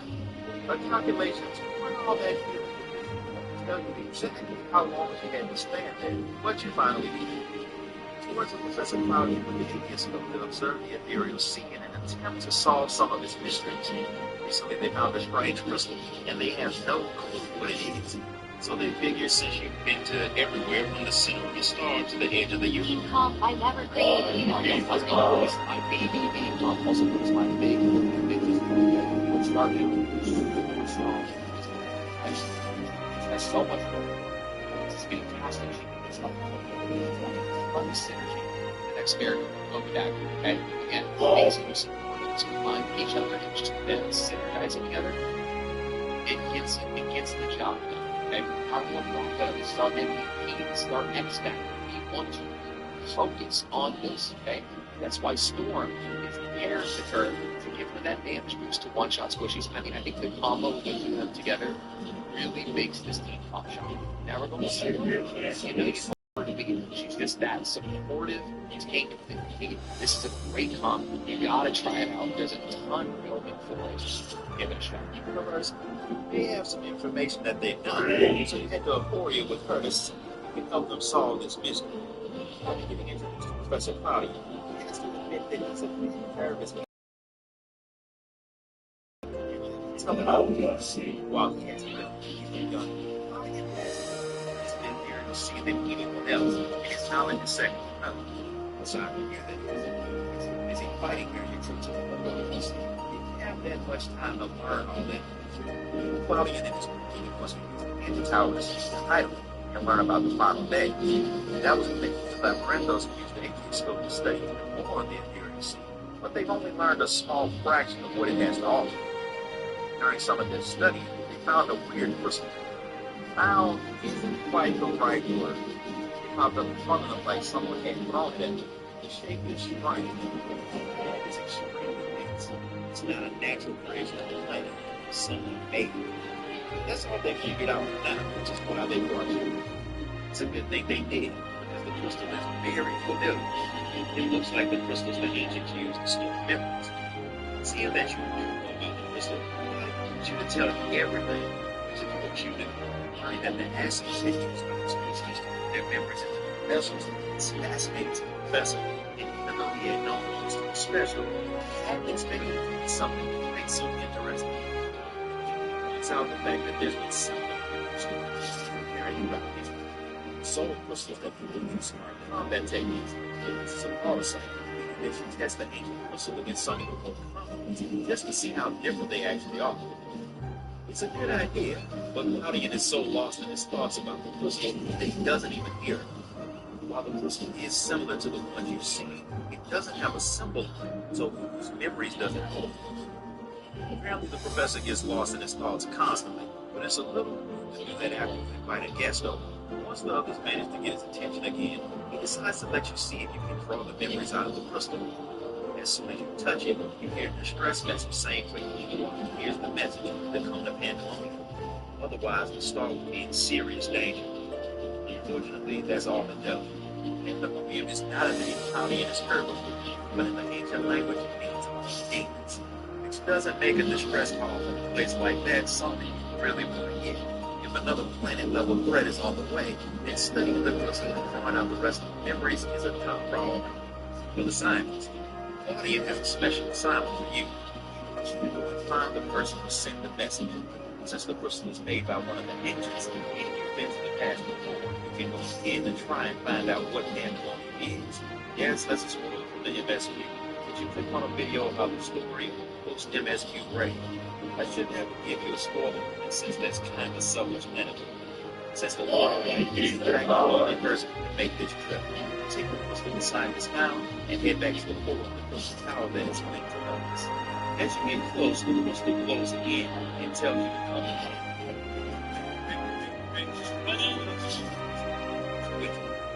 So you step into the core and slam head first into a young, vibrant ancient. They see you mistake you for a Sprint that could have been from the concussion you get. Sprint told them that a falling star would appear before him, but he didn't caution him that little. His name is Evans. He's not actually wearing a mask because he's not one of Elvis's observers. He's there on an assignment that him and the city fellow, which makes him wonder what brought you there, because you clearly don't belong there, or anywhere else for that matter. That's when you bring out the lie that you've been telling the people since your first trip to Elvis, that you're Azem's very detailed familiar. His friend is Azem, which means when he mistook you for her, he pointed to that far. He didn't know she had such a unique familiar. Nimbus assumed you were sent by Azem, and because of that, it very accurately guesses that you're there to investigate pandemonium, which means the two of you can work together, after you tell him how you got there. Once you explain, he apologizes for being so untrustworthy, but your arrival was a bit weird, and he's understanding enough to not pry too deeply into the things you're trying not to tell him, since everyone's entitled to their secrets. But he does want to see the crystal that you told him about. He can't tell you what specific memories are in the crystal, but they are there, and they say something bad is happening in Pandemonium. The place goes Elvis, and it's watched over by the words aloud. It holds creations that are extremely important for research purposes and extremely dangerous to the planet. It's heavily guarded and under constant surveillance, but a few days ago there was a strange shift in the ether around the place, and not long after that, all communication with Pandemonium. How do I help?